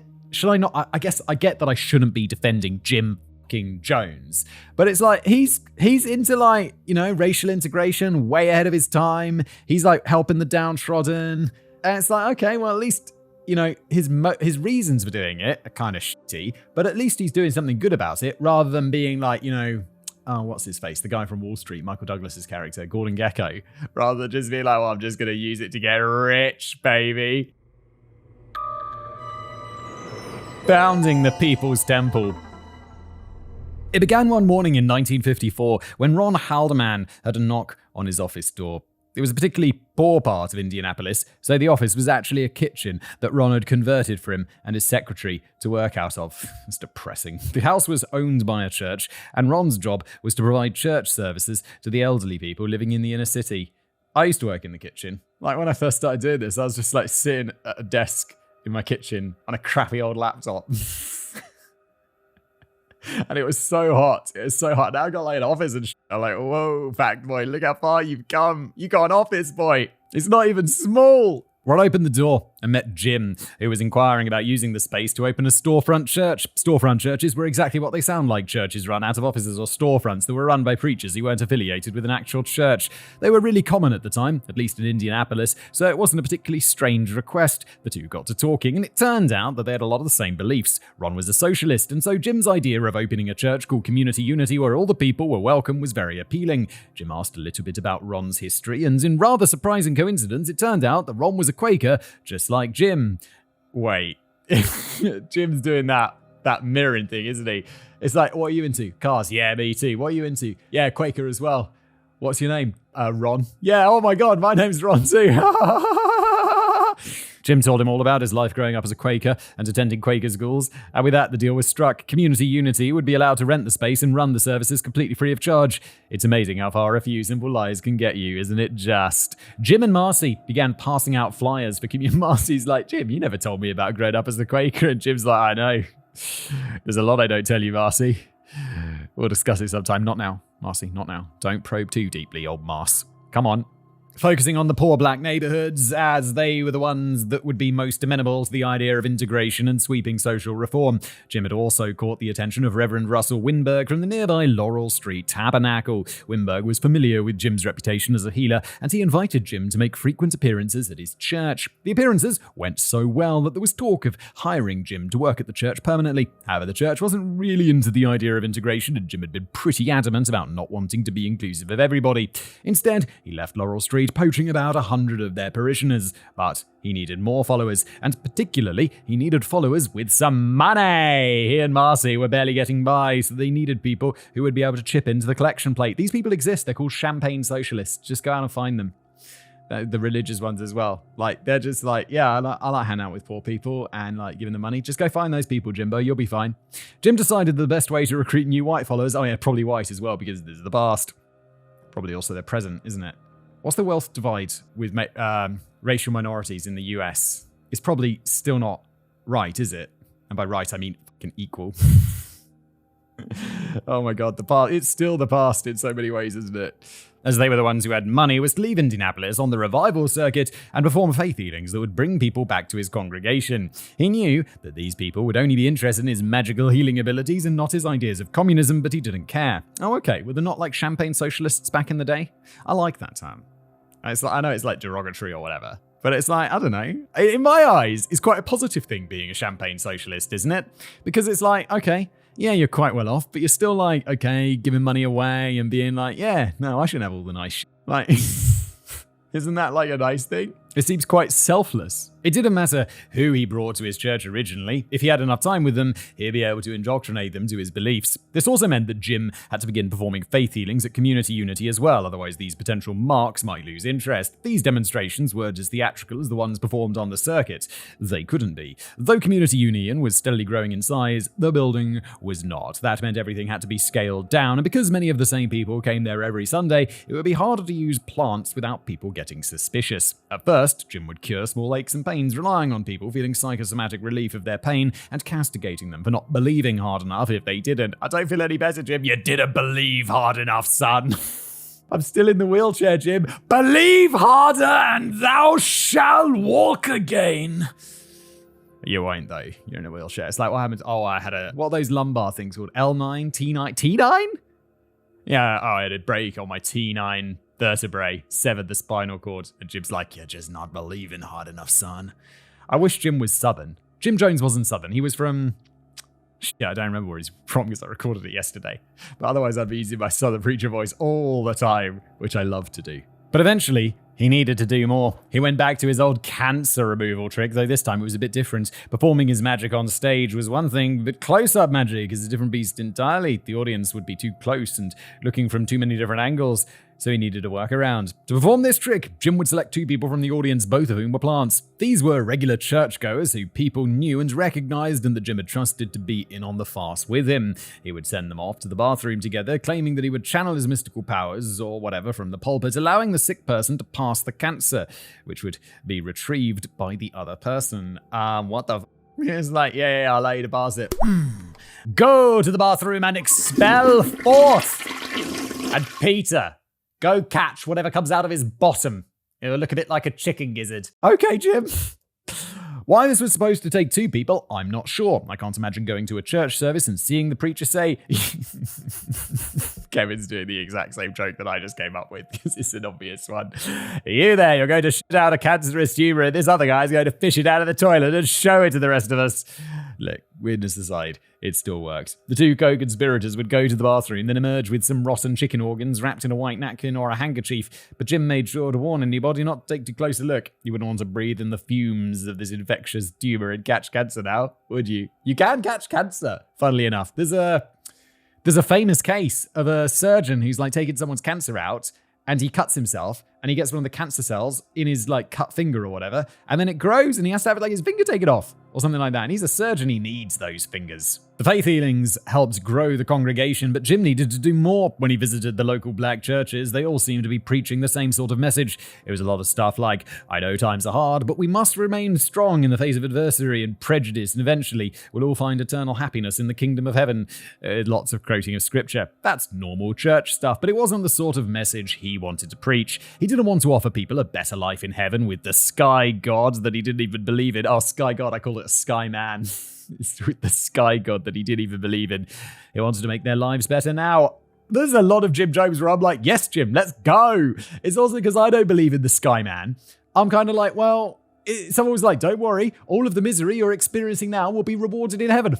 That for a bunch of soldiers. I'm sorry, but it's like, I'd rather have my fixed now, to be honest. Thank you very much, preacher. Don't care how I want it now. One day during service, as Marcy was preparing to lead the room in a hymn, Jim burst through the door and asked a question to the audience, to anybody that wanted to answer. What's bothering you? An elderly black woman answered that she was having problems with the electric company. Something was wrong with her service, but no matter how many times she complained, they refused to come and fix it. They kept sending her bills, but she didn't know what option she had left to pay the bill, except getting the needed repairs. It was either that, or raise her grandchildren in darkness. I have a problem with the electricity company currently. So I have a house in the countryside, but we're there like on the weekends sometimes. And it's got like electricity meter in it. And every like 6 months, the electricity company come, or maybe it's once a year, to read the meter. And it's, of course, we're not in because we're maybe there for like 2 or 3 weeks a year in the week. So the odds of that lining up with the random electricity meter man coming around to have a read of it. And they're always like, well, schedule another time. And it's like, I'm not driving an hour to my other house to like let the electricity man in to read the meter. It's been years since they've read that meter. And they're always like, oh, we need to read the meter. And I'm like, okay, that sounds like a you problem. But they keep sending letters and I don't know what to do. I guess at some point they're going to be like, look, we're taking you to court. You have to go to the house. They'll be like, oh, for fuck's sake. I don't know what to do. I'm not going to do it. And I'm not going to send someone. I'm going to pay someone to help the electricity company out. Figure it out, electricity company. Send someone on the weekend if you want your money, you dickheads. The letters are not even aggressive, so I don't know why I'm so angry. I'm going to just get a fat bill at some point. Jim decided that the congregation was going to write a letter to the electric company to air the woman's grievances, and everybody in the room was going to sign it. The next week, Jim asked the woman what happened, and she proudly reported that the electric company had sent maintenance workers to fix the problem. And unlike the faith healings, this woman wasn't a plant. Again, this is just very smart on Jim's part. Jim solved this problem because he's like, yo, everyone signed this letter. They're going to get some letter that's going to stand out because it's got so many signatures on it. And it's like, that's a lot of potential customers that we could lose, and a lot of people who could be talking shit about the electricity company. And if we go and fix it ASAP and be really nice about it, that's going to look good for us. Jim, big brain on this one, to be honest. These letter writings became common, with Jim doing what he could to help these people with their real-world problems. Sure, he was still offering eternal salvation through Christ or whatever, but he was also offering them tangible results that would help their day-to-day lives. He and Marcy also did a lot of work improving conditions in local nursing homes, and they even opened up their own house to some of the elderly members of the community unity as well. This suited Marcy quite well, since she'd always wanted to be a nurse and help people, though it wasn't just the elderly they had taken in. In 1954, the couple adopted their first child, named Agnes. They had been trying to conceive a child for a few years at this point without any success, and they began to believe that Marcy wasn't able to have children of her own.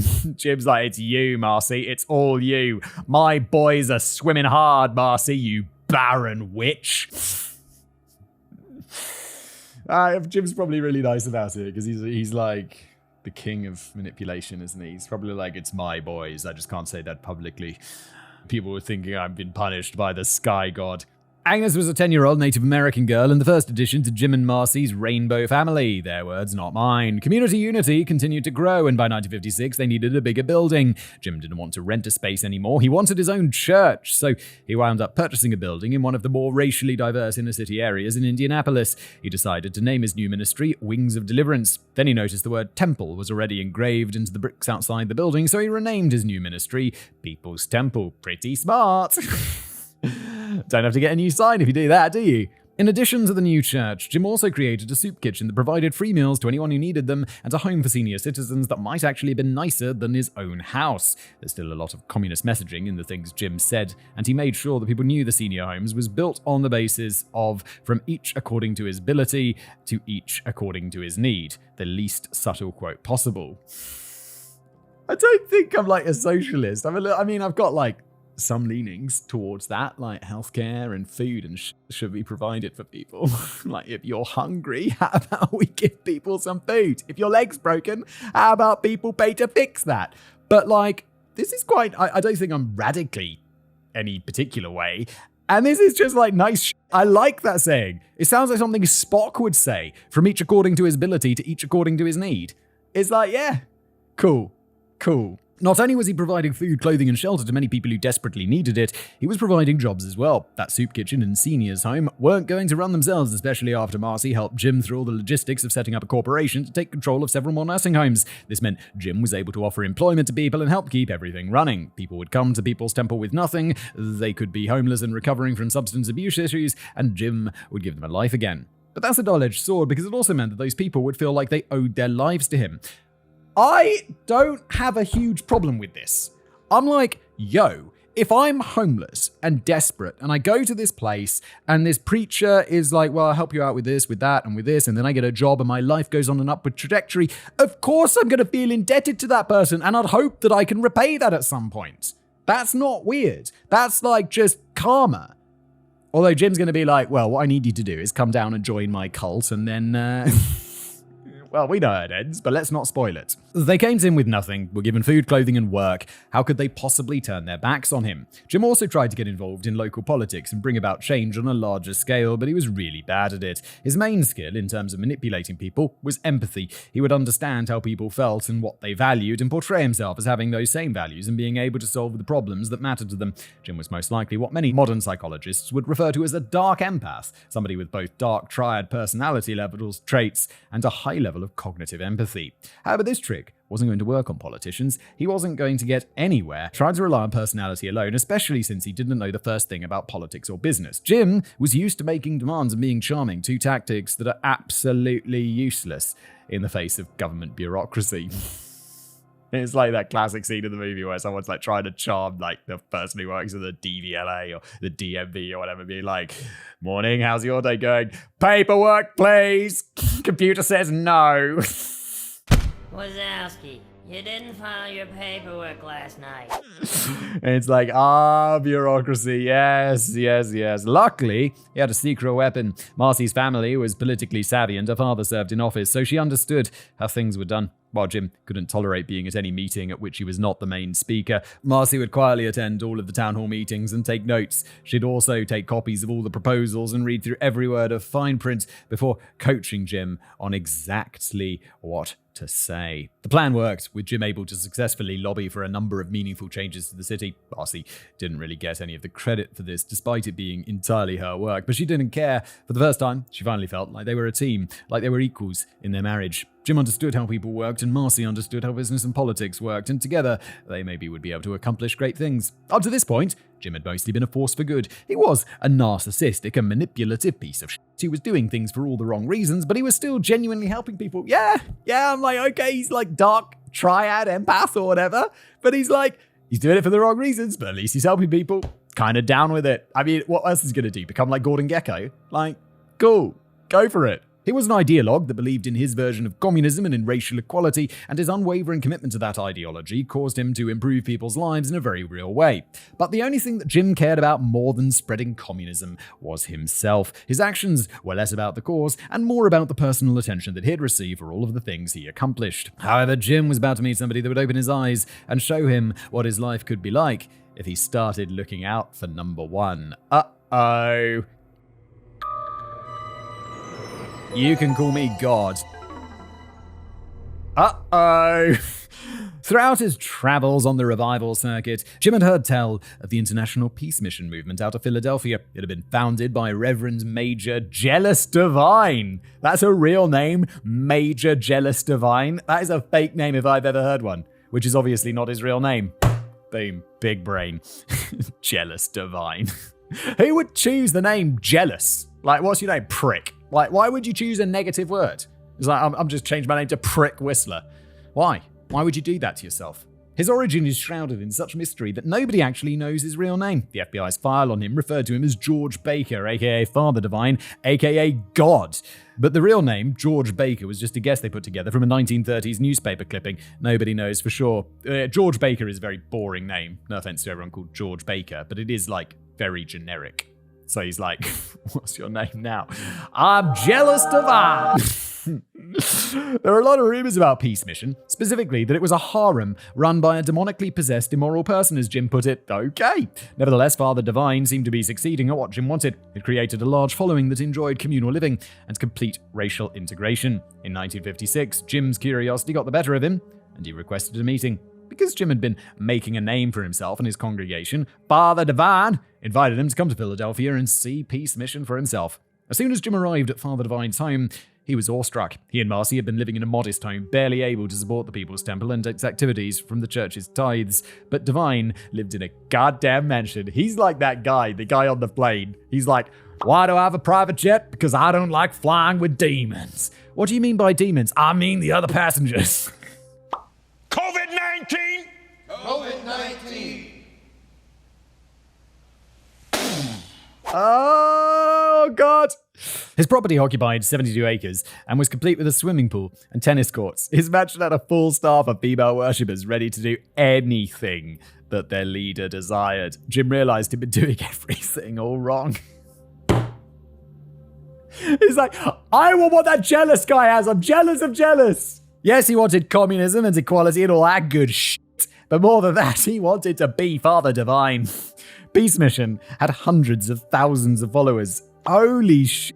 All of whom believed Divine was God. He had control over every aspect of their lives. They all worshipped and respected him. Even when Peace Mission fell into controversy, which Divine loved and openly courted, it only made his followers believe in him more. Jim thought that he would be coming for a short meeting, but he wound up staying and talking with Divine for an entire day. He would also make frequent trips back to Philadelphia to learn more, essentially being mentored in how to run a cult.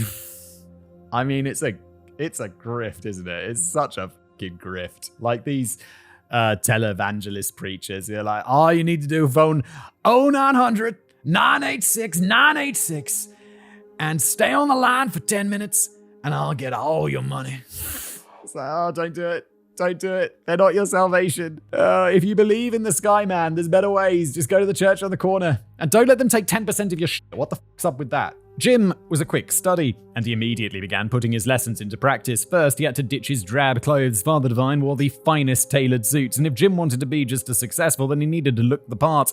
He hadn't given his dress or appearance a whole lot of thought before this, but those days were over. He was going to need a lot more money. Tithing wasn't cutting it, so it was time to take money from his congregation. Wait, isn't that what tithing is? Isn't tithing where you take like 10% of the money, of their money? Which seems like, isn't that a lot? It was time to take everything, or rather, it was time for his followers to willingly sign over everything in a binding legal document also signed by 2 witnesses. Duh. After all, if they were going to practice communal living, then people didn't need extravagant things like jewelry, fancy cars, or furniture. Nobody was forced to sign these documents, but everybody did. How deep in a thing do you have to be like, yeah, I want your house? Okay. Sure, yeah, okay. Fuck me, man. I don't think I'd ever do that. 5 years' time, Simon joined a cult and gave away all of his shit. Oh, for fuck's sake, past Simon. Why did you do that? When delivering sermons, Jim began speaking the same way Divine had, using the same types of flourishes and emphasis. He also encouraged his followers to call him either Father, which seems totally normal to me since I was raised Catholic, or Daddy, which does not seem normal in any religious context. Marcy was referred to as Mother as well. And it's... Daddy! And if the people really wanted to, they were also more than welcome to refer to Jim as God. He was less direct about this than Divine had been, but he did begin inserting reference to himself as God in his sermons. Finally, Jim decided that he wanted to instill the doctrine of celibacy in the People's Temple that Peace Mission purportedly followed. Before visiting with Father Divine, he had heard rumors that it was just a godless harem, and after witnessing the mansion with his own eyes, that had been all but confirmed. Yet when he returned, he chose to tell people that the Peace Mission were all celibate and that his congregation should be as well. There should be no sex. Not even for procreation. If anybody wanted a child that badly, there was currently a global surplus of cute Asian orphans that they could adopt, thanks to Korea's civil war. And the Joneses decided to lead by example, adopting a pair of Korean children in early 1959. Surprisingly, the idea of having a rainbow family, again, his words, actually came from Marcy, not Jim. While she was actually a good person, unlike Jim, she still understood the importance of appearances and public perception. Yeah, you could be a good person and understand the importance of appearances and public perceptions. These are things that you do have to think about if you're like in a position of Jim and Marcy, like public eye. It would be great for the cause of integration if their family were a living example of different races living together in harmony. Besides, they needed more children they could use to distract people from Agnes. Agnes wasn't a bad kid by any means, but she was a little bit surly and unpredictable. It was important for the sake of the People's Temple that the Jones family always seemed to be happy and smiling, and they couldn't count on Agnes for that. Agnes, smile! Why aren't you smiling, Agnes? When Marcy first brought up the idea of creating their multiracial family, the first thing that came to mind was adopting a black child. It seemed like the obvious choice since they were trying to integrate the white and black communities. But in the history of Indiana, there had never been a black child adopted by a white family, so they had to put a pin in that. Instead, they adopted a 4-year-old Korean girl they named Stephanie and a 2-year-old Korean boy that they named Lou. Wait, like fighting through that kind of discrimination or whatever, Marcy because she's a good person and Jim because he's a narcissist, that seems like the sort of thing that they would fight against and do? Or was it just like legally impossible because it was the past? Anyway, moving on. Of course, much like Father Divine and Peace Mission, Jim only preached celibacy. He didn't actually practice it. Shortly after the adoptions went through, Marcy discovered that she was pregnant with her first and only biological child. She loved children, so was thrilled at the prospect of having more. Unfortunately, tragedy struck just weeks before Marcy gave birth. Jim led a group from the People's Temple to the Cincinnati Zoo. Marcy stayed home because she was 8 months pregnant already, but their children went along. It wasn't really a great time for a trip to the zoo since the entire weekend was marred with rain and thunderstorms, but they'd planned the excursion sometime in advance and Jim decided to go ahead with their plans despite the inclement weather. Everybody made it to the zoo and had a decent enough time despite the rain, but not everybody made it home. The parishioners had carpooled there, And on the way home, Stephanie was in a separate car from the rest of the Jones family. The car she was riding in was struck by a drunk driver and Stephanie died on impact. Oh my God. That got dark real fast. I know we're talking about Jim Jones forming a cult, but this is like the first, I don't like that. While everybody else was off at the zoo, Marcy had stayed in bed resting. She wound up falling asleep before being woken up by Stephanie calling her from the front porch to let her in. When Marcy went to the door to ask where Jim was, the little girl told her, "Aboki needs a mummy and daddy." Wait, what's going on? I'm so confused. Didn't Stephanie just die in a car accident? Jim didn't arrive home until the next day because he had to stay back to identify the body and arrange transportation of her back to Indianapolis. When he finally got home, he woke Marcy up to break the news to her gently, but she didn't understand what he was saying. She'd let Stephanie in the night before, and the girl was asleep in their bed. Except she wasn't. Marcy described to Jim what she realized must have been a dream, or rather a vision. Oh my lord. She had never claimed to have visions before, and never would again. But she couldn't shake what had happened. A few weeks later, she gave birth to a son they named Stephen. It was pronounced like Stephen, not Stephen, but they spelled it with an A in honor of the daughter they had lost.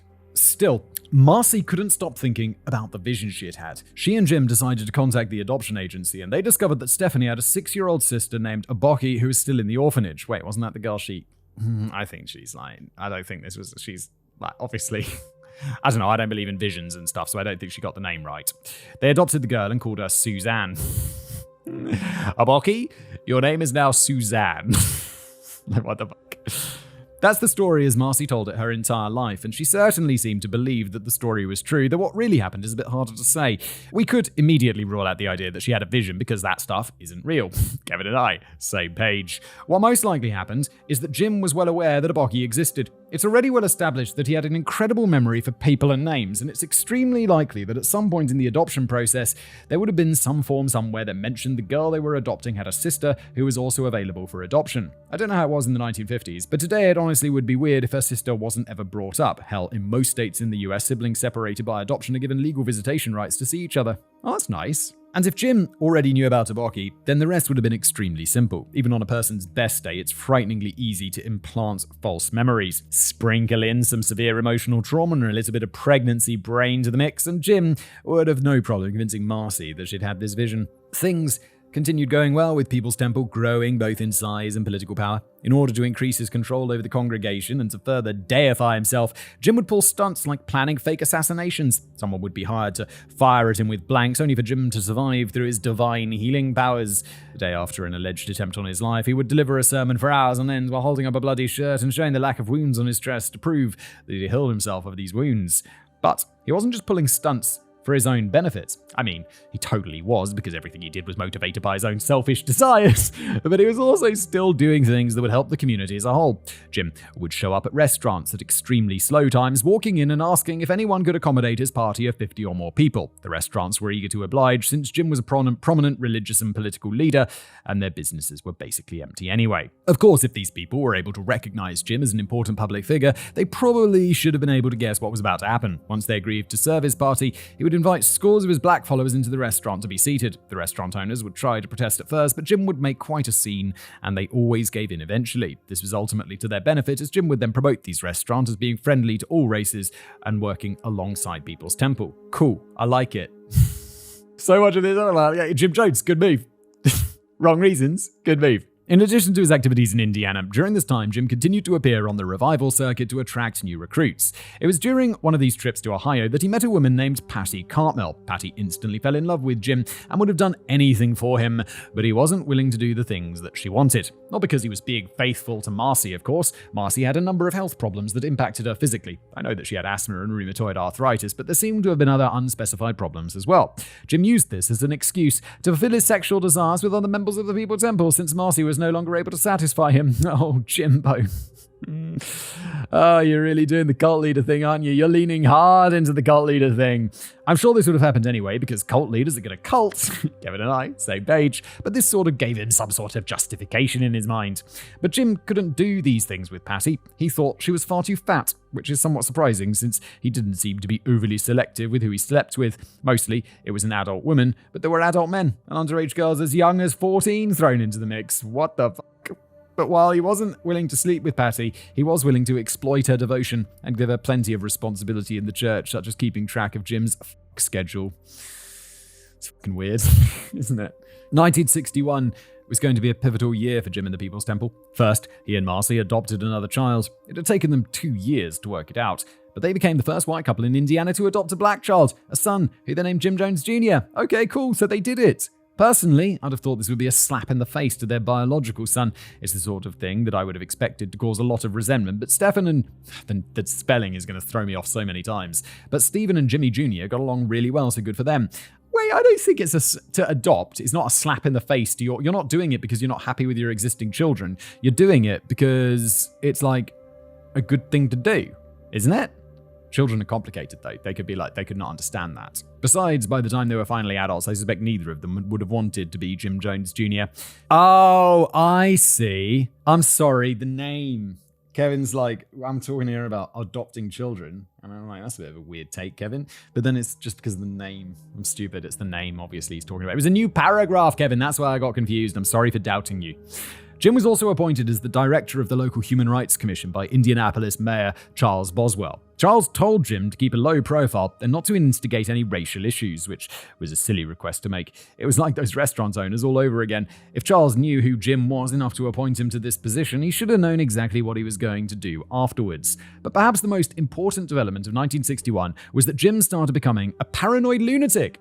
That is a big change in life, isn't it? Yeah, it's doing normal, and no, I just became a paranoid lunatic. Absolute lunatic, madman, mental, off my rocker. This was probably already developing for a while, but it really started to come to a head at this point. He was absolutely obsessed with and terrified of a nuclear attack, believing it to be completely imminent and that Indiana was going to be struck with nuclear missiles. To be fair, nuclear war wasn't the most outlandish fear in the world. It was the middle of the Cold War, and school children were being taught to duck and cover if bombs started dropping while they were in class. A certain amount of fear would have been warranted, but Jim was taking it entirely too far. Indiana could be nuked at any moment, and he and the People's Temple needed to get out. Luckily for Jim, the January issue of Esquire magazine hit newsstands in December of 1961. One of the articles featured in the magazine was 9 places to hide, detailing the places that were most likely to still be inhabitable following a nuclear apocalypse.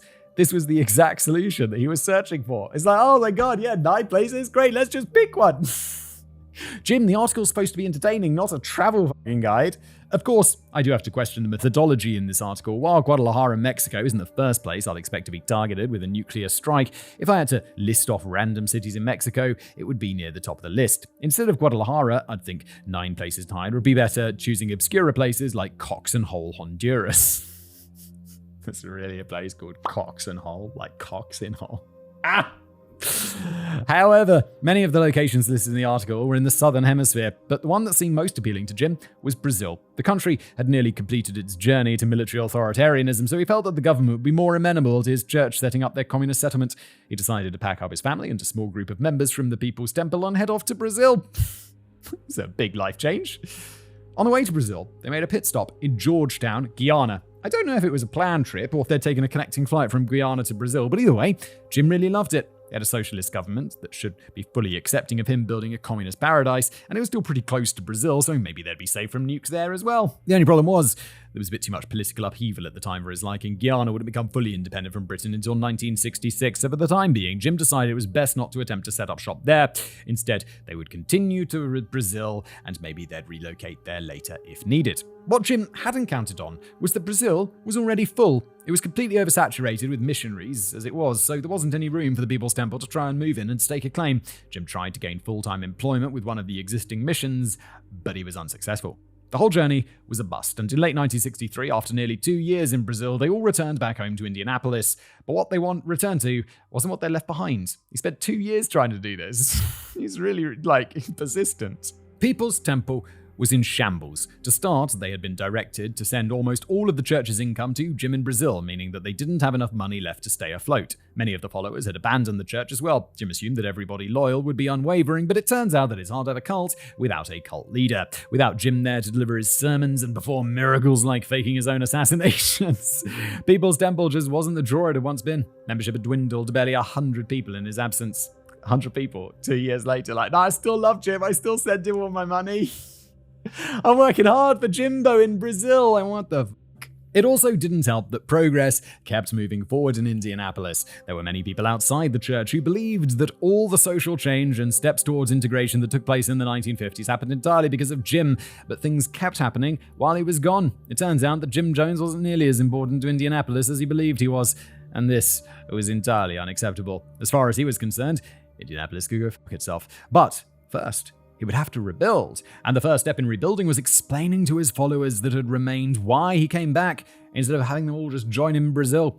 After all, he was supposed to be setting up a paradise there. Luckily, he had a perfectly good excuse for coming back. A perfectly good and definitely believable excuse. That was a little sarcasm, Kevster.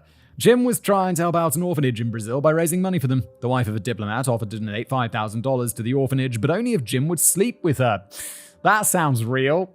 He tried to insist that he was married and a religious man, but she wouldn't relent. He was in a bind, but finally he decided to sleep with her. As he described it, he gave her numerous incredible orgasms for the sake of the orphans. Jim, why do you need to go into such details, Jim, you weirdo? And this definitely happens. Definitely happens. This was a very believable story that served a couple of purposes. First, it was a reminder just how amazing Jim was in bed and how lucky anybody should feel to have a chance to sleep with him. It was also designed to teach them that it was okay to abandon their morals for the greater good. He didn't want to have sex with the diplomat's wife, but it was the right thing to do. For the children. With that sensible explanation out of the way, it was back to recruiting. Over the next year, Jim spent some time on the revival circuit again to try and up his following. But he was also taking frequent trips to California. Brazil may have been a bust, but that article from Esquire listed other locations as well. And there was one city from the United States, Eureka, California. Again, this was a pretty weird inclusion. California borders the Pacific Ocean, and the state has 32 military bases, some from every branch of the military. If there's ever a nuclear war, it's probably best to just assume that the entire state is not going to exist anymore. But Esquire said it was the place to be, and so that's where Jim was going to find their new home. He settled on Redwood Valley, an area just a few miles north of Ukiah. It was a good 150 miles from Eureka, but it was the best area he could find to set up his commune. And time was running out because Indianapolis and Chicago were going to be destroyed by nuclear strikes in 1967. At least that was the vision that Jim claimed to have to coerce his congregation to come with him to California. And they were absolutely coming with him this time. This wasn't going to be Brazil all over again, where he left with the intention of sending back for everyone only to discover that he'd lost control of his followers. They were all going to get on buses and drive out to California to get together. Yeah, it's a lot easier to move across the country than it is to move to fucking Brazil.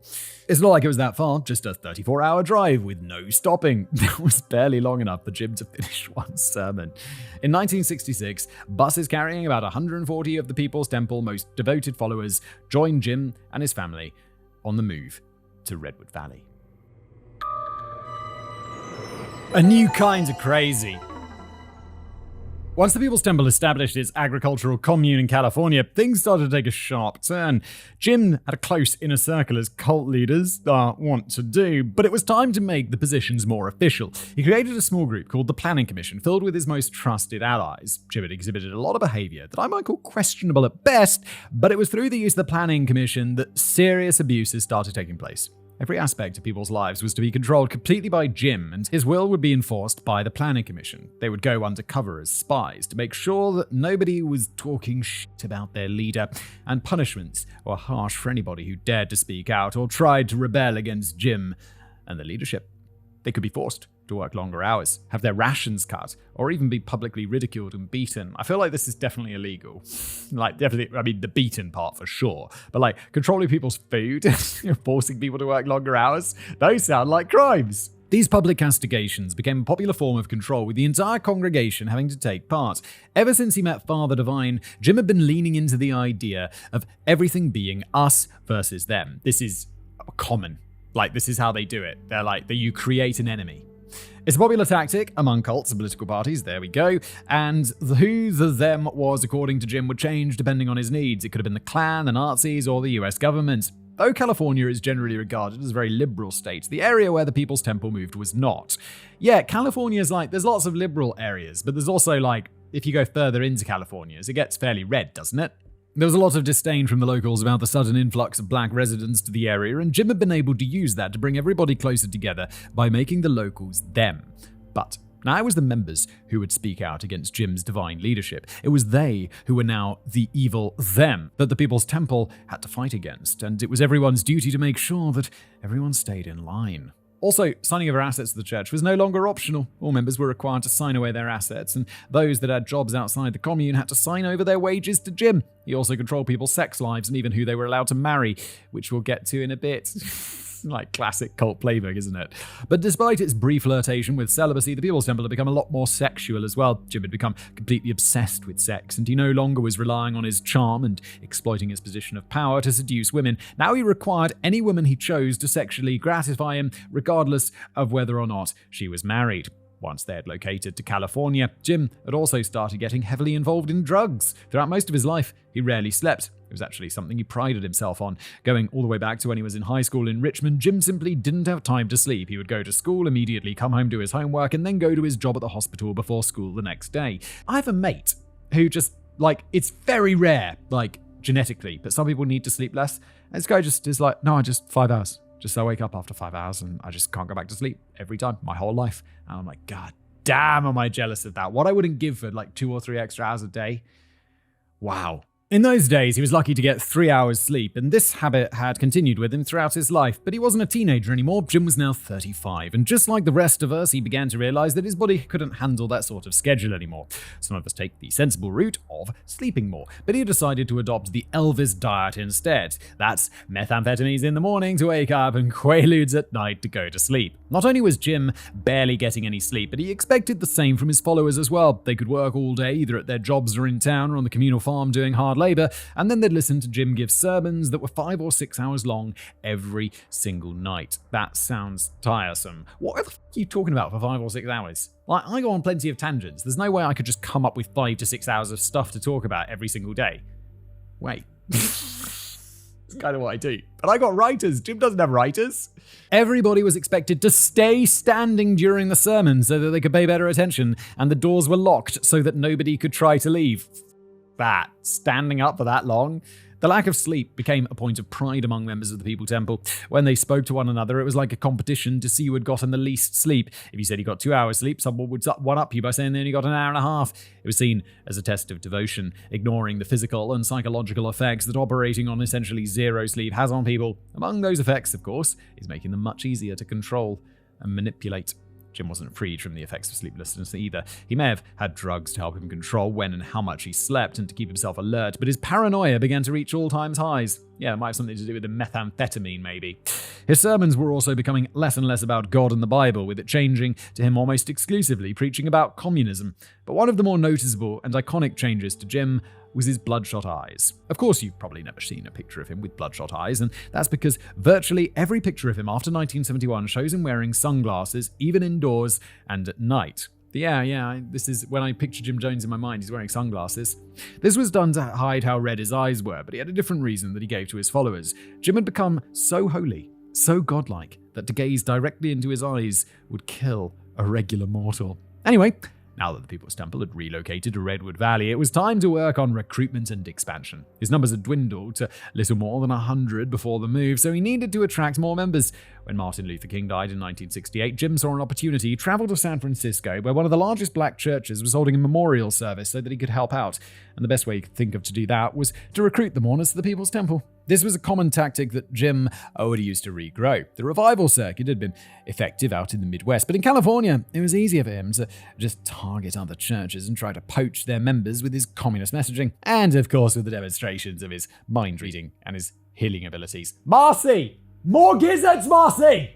It didn't take long before their numbers were well into the hundreds again, and Jim recognized that he needed additional permanent locations. The commune in Redwood Alley, it was good, but San Francisco is a big city, and a fully integrated church could do a lot of good there, which is to say it could bring a lot of money from the collection plate from the tithing of the members. People's Temple was able to quickly establish churches in both San Francisco and Los Angeles thanks to Jim's recruitment efforts. His church was purportedly built on racial equality and social programs, and these major cities were the perfect target for his messages.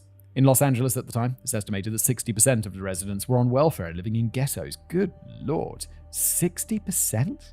The church was using its money to buy communal housing, and he continued the practice he had begun in Indianapolis of providing homes, jobs, food, and clothing to the poor. Outwardly seemed to be doing a lot of good, and his message resonated deeply with the impoverished black community and with liberal college students.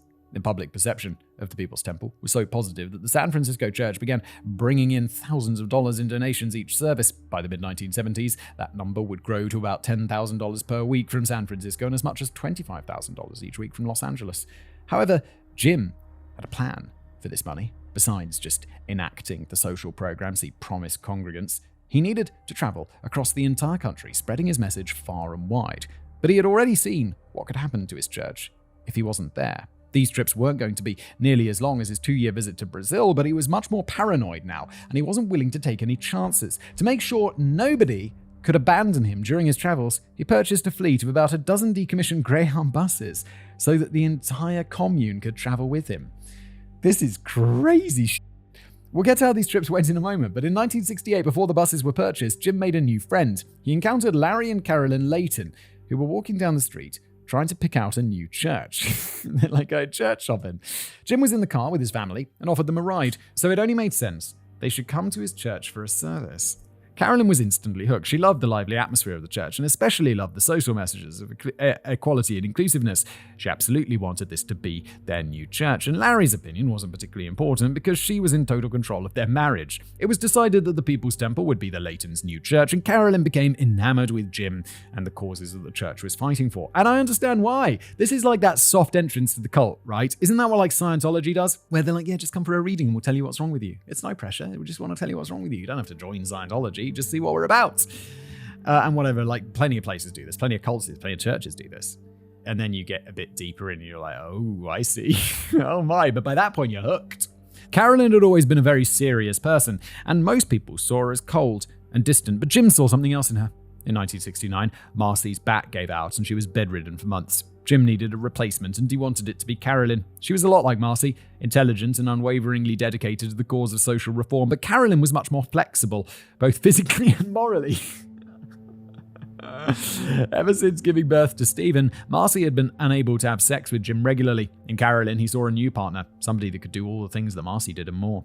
Jim could have easily had nearly any woman in People's Temple that he wanted, but not Carolyn. She was married and a preacher's daughter. She wasn't just going to jump into bed with somebody else. That's where Patty came in. It wasn't just her job to keep Jim's schedule. Now she had to find a way to add Carolyn to it. Patty explained to her that Marcy was physically and psychologically crippled, but Jim was too kind to put her in an institution. However, he still needed to be taken care of. Jim needed emotional support and physical release in order to maintain his spiritual healing powers, and he had identified Carolyn as the only person in the congregation capable of providing him with this. Patty urged Carolyn that Jim needed this, but she still wasn't sure. Eventually, she was worn down enough to agree to speak to him privately about the matter, and once alone, Jim was able to charm not only the pants off her, but also the wedding ring as well. Jim informs Larry that he was no longer married to Carolyn, that she was now his. Holy shit. It smells like Carolyn should maybe be the one having that conversation. Is it? Larry, I've got some news. But it was okay because Jim was going to give Larry a different wife instead. This was accepted, without question, by all parties involved. It also helped that Larry found his new wife to be much more cheerful and attractive than Carolyn was. He actually became an even more devoted follower because of all this, wanting to prove his continued obedience despite having his original wife taken from him, because that's the level of control that Jim had over his followers. That is insane. It's like, don't worry, Larry, I've got you a new wife. And Larry's like, prefer her. Carolyn was a bit mean. She wore the pants. It's easy to see how people could initially get sucked into the People's Temple. They were promoting positive social change and actively helping the less fortunate, at least on the surface. The people who had their lives personally improved, who believed that much in the cause of social reform, and who witnessed Jim's faith healings and thought he had magic powers, would join the church and give in to Jim's charm, slowly being indoctrinated, controlled, and manipulated. But it was different for those on the outside. After not hearing from Carolyn for a few weeks, her parents came to visit at the Redwood Valley commune. She cheerfully informed them that Larry was off getting divorce papers and that she was with Jim now. This was a huge shock to them, because even from a young age, Carolyn had insisted that she was never going to get married. It was remarkable that Larry had won her over in the first place, but for her to fall in love with another man, breaking her wedding vows, seemed unthinkable to them. Her parents had to meet this Jim character and see what all the fuss was about. Oh my god, they're going to meet him and he's going to be like, and thou shalt join me. And they'll be like, yes, Jim. Yes, God, Jim, my master. Shall I suck your penis as well, Jim? How does he do it? It's crazy. They were not fans. Oh, good. Okay, good. I like that. Carolyn's parents immediately saw through his ruse and recognized he was just another evangelical charlatan. Good!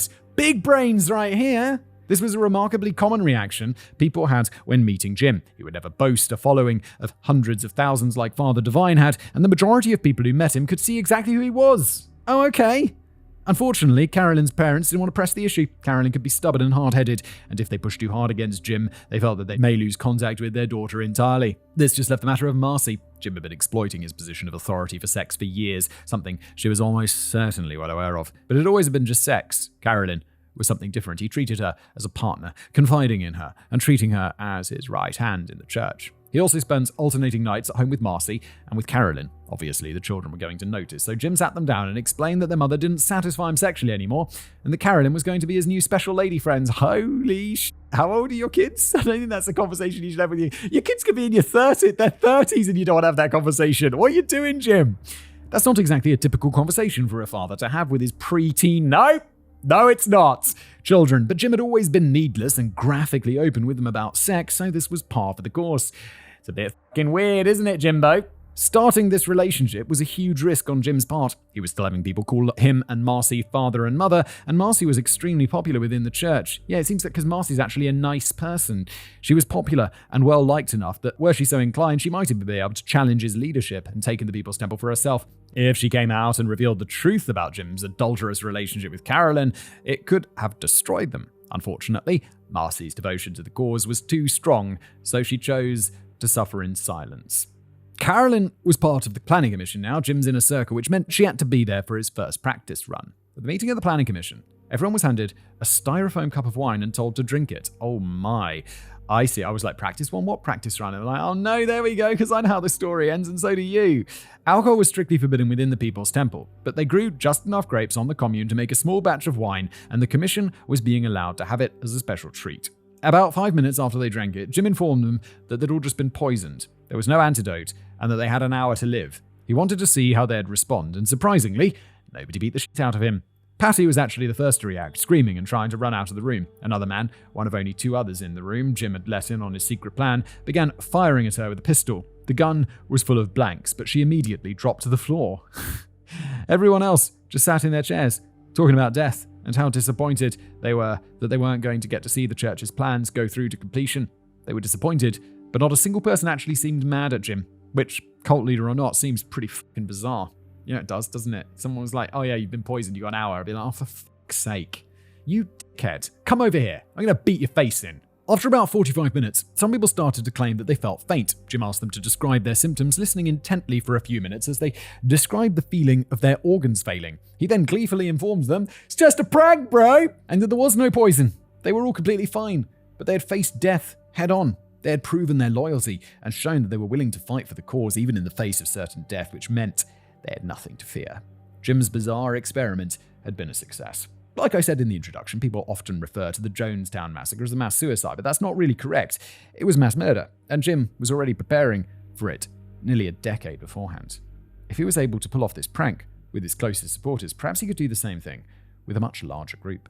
Reflecting back on it decades later, several people that had been in that room claimed they knew it was a hoax from the start. It was sort of attention-grabbing nonsense that Jim would really do to drive home whatever point he was trying to make. But one of those who was there realized they should have seen the event for what it was. Yes, they had shown they were willing to face death for what they believed in, but it also showed that Jim was prepared to kill every last one of them, that he was even planning it. No, it doesn't. It's just a prank.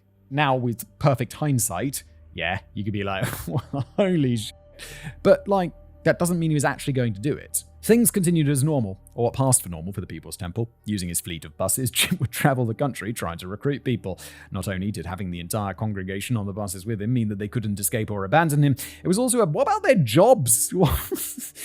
It was also a powerful tool for his faith-healing demonstrations. He could hold events where the majority of people in attendance were members of the church masquerading as locals, and all of the people he pretended to heal would be his followers. In the most famous video of one of his faith healings, he gave a woman in a wheelchair the ability to walk again. The woman was actually his secretary and she could walk just fine, but the people who witnessed it didn't know that.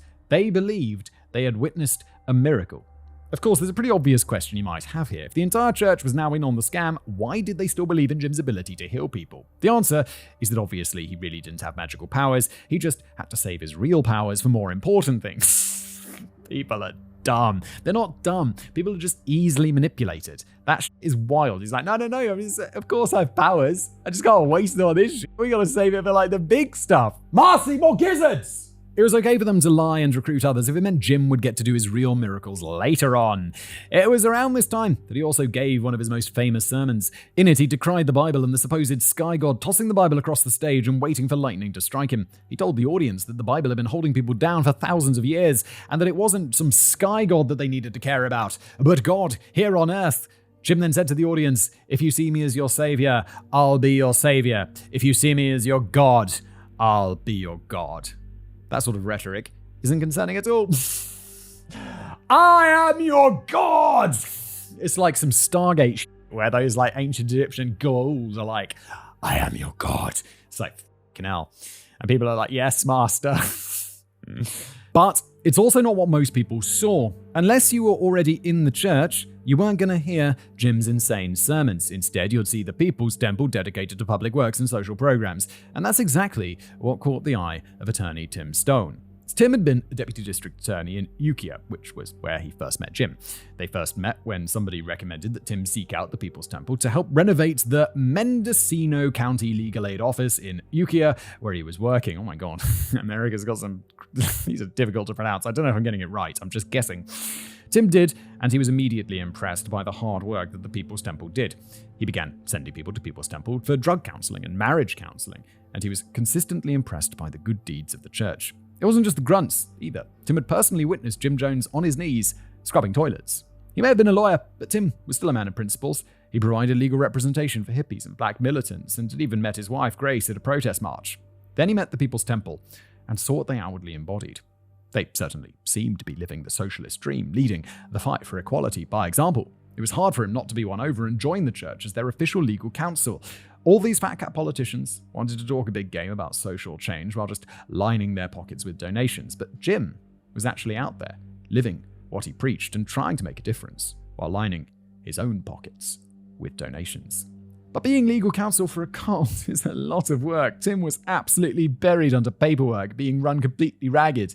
It started to put a strain on his... What sort of paperwork does a cult have to do? I don't know. I mean, are they defending lots of legal cases? There's been no whisper of this so far. What is Tim doing? It started to put a strain on his marriage with Grace, and Jim saw a very necessary opportunity there. You see, Tim had quickly become extremely popular within the People's Temple. He was a smart dude, which there weren't a lot of at the church, at least not who were allowed to let anybody know they were smart. Anybody who tried to show off what a smarty pants they were would be publicly castigated, though in private they may have been inducted into Jim's inner circle so that he could utilize their abilities. Tim's popularity and status within the church was a threat to Jim, and he was an extremely paranoid and petty man. Seeing that the workload he'd saddled Tim with was putting a large strain on their marriage, Jim swooped in to comfort Grace in a time of need with his penis. That's not me adding a commentary, that's what Kevin wrote. Roughly 9 months later, a little baby boy was born. Uh-oh. This was hardly the first time that Jim had gotten one of his parishioners pregnant, but whenever he had done so in the past, he'd always insisted that the woman get an abortion. After all, it would be irresponsible for her to bring another mouth into the world to feed when there were already so many people struggling for resources. But this time, it was different. He wanted Grace to carry his child as the ultimate humiliation to Tim. What a douchebag. Of course, we don't actually know who John Victor Stone's biological father was. Paternity tests didn't exist yet, so unless the child had type O blood and one of the potential fathers had type AB, there was no way to know. And even with the blood type thing, there are exceptions anyway. But while there was no way to know for sure, what mattered is that Jim believed it was his son. This resulted in the creation of the single most important document in the history of the People's Temple. It is an affidavit that Tim only signed because he thought it was not an official affidavit and would hold no legal weight. I feel like that's something Tim should probably know, him being, a lawyer and all. He believed that it could never be used in court and could not have imagined the giant storm that his signature on the piece of paper was going to cause.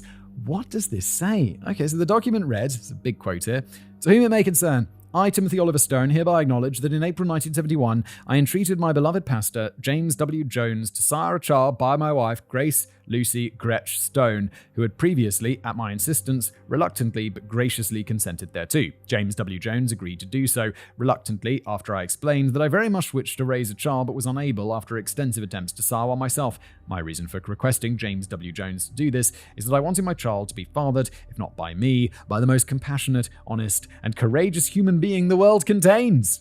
The child, John Victor Stone, was born on January the 25th, 1972. I am privileged beyond words to have the responsibility of caring for him, and I undertake this task humbly with the steadfast hope that the child will become a devoted follower of Jesus Christ and be instrumental in bringing God's kingdom here on earth, as has been his wonderful natural father. I declare under penalty of perjury that the foregoing is true and correct. You're a lawyer. Why the fuck would you sign that? He's like, I don't know if it'd be held up. Seems pretty fucking binding to me, bro. That's already pretty horrible. Tim was forced to sign this affidavit stating that he begged Jim to impregnate his wife because he wasn't man enough to do it. While Tim claimed that he signed it because he thought it was a meaningless and non-binding document, it was going to be held over his head for several years to emasculate him. But he wasn't the only one to sign that affidavit. Most legal documents require a witness to sign them, and on the witness line was the signature Marceline M. Jones. Oh, Marcy, the wife. The OG wife. Being forced to sign this affidavit was the last straw for Marcy. She had been put through so much torment in this marriage already, she couldn't deal with it anymore. While she was still active in church activities, running things anytime Jim was out of town, she also had a day job as a state inspector. How are you doing this when you're traveling around on a bus all the time? Or did she actually stay behind while Jim was out? Because I thought the whole congregation went with him. This caused her to frequently leave town for a couple of days at a time, but she always returned and spent most of her time at home in the Redwood Valley commune. But that wasn't her home anymore. She would still return on weekends to play the role of loving wife for the sake of the church and the cause, but she'd got her own apartment 60 miles away, where she stayed during the week, even when work didn't require her to be out of town. Over the following months, she wound up developing a relationship with a psychologist. She fell in love with him and was ready to leave People's Temple. Jim had Carolyn anyway, so what did he even need her for? One weekend, Marcy returned to Redwood Valley to tell Jim what was happening. She was in love with the doctor, and she was going to take the kids and move with him to Georgia. There's no way to know how she hoped he would react. Would he admit everything was his fault and beg for forgiveness for ruining their marriage? No, that doesn't sound like Jim at all.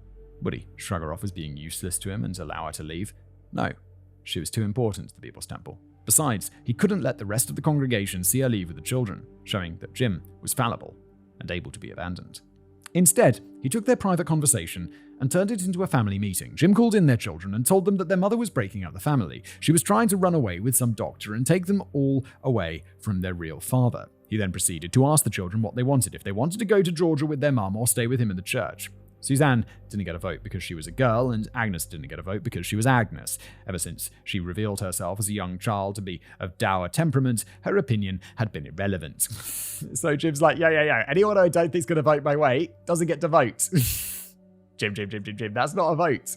That left Stephen, Lou, and Jimmy Jr., all of whom voted to stay with their father. Jim thought that this little demonstration of power would prove his point, but Marcy didn't really give a shit.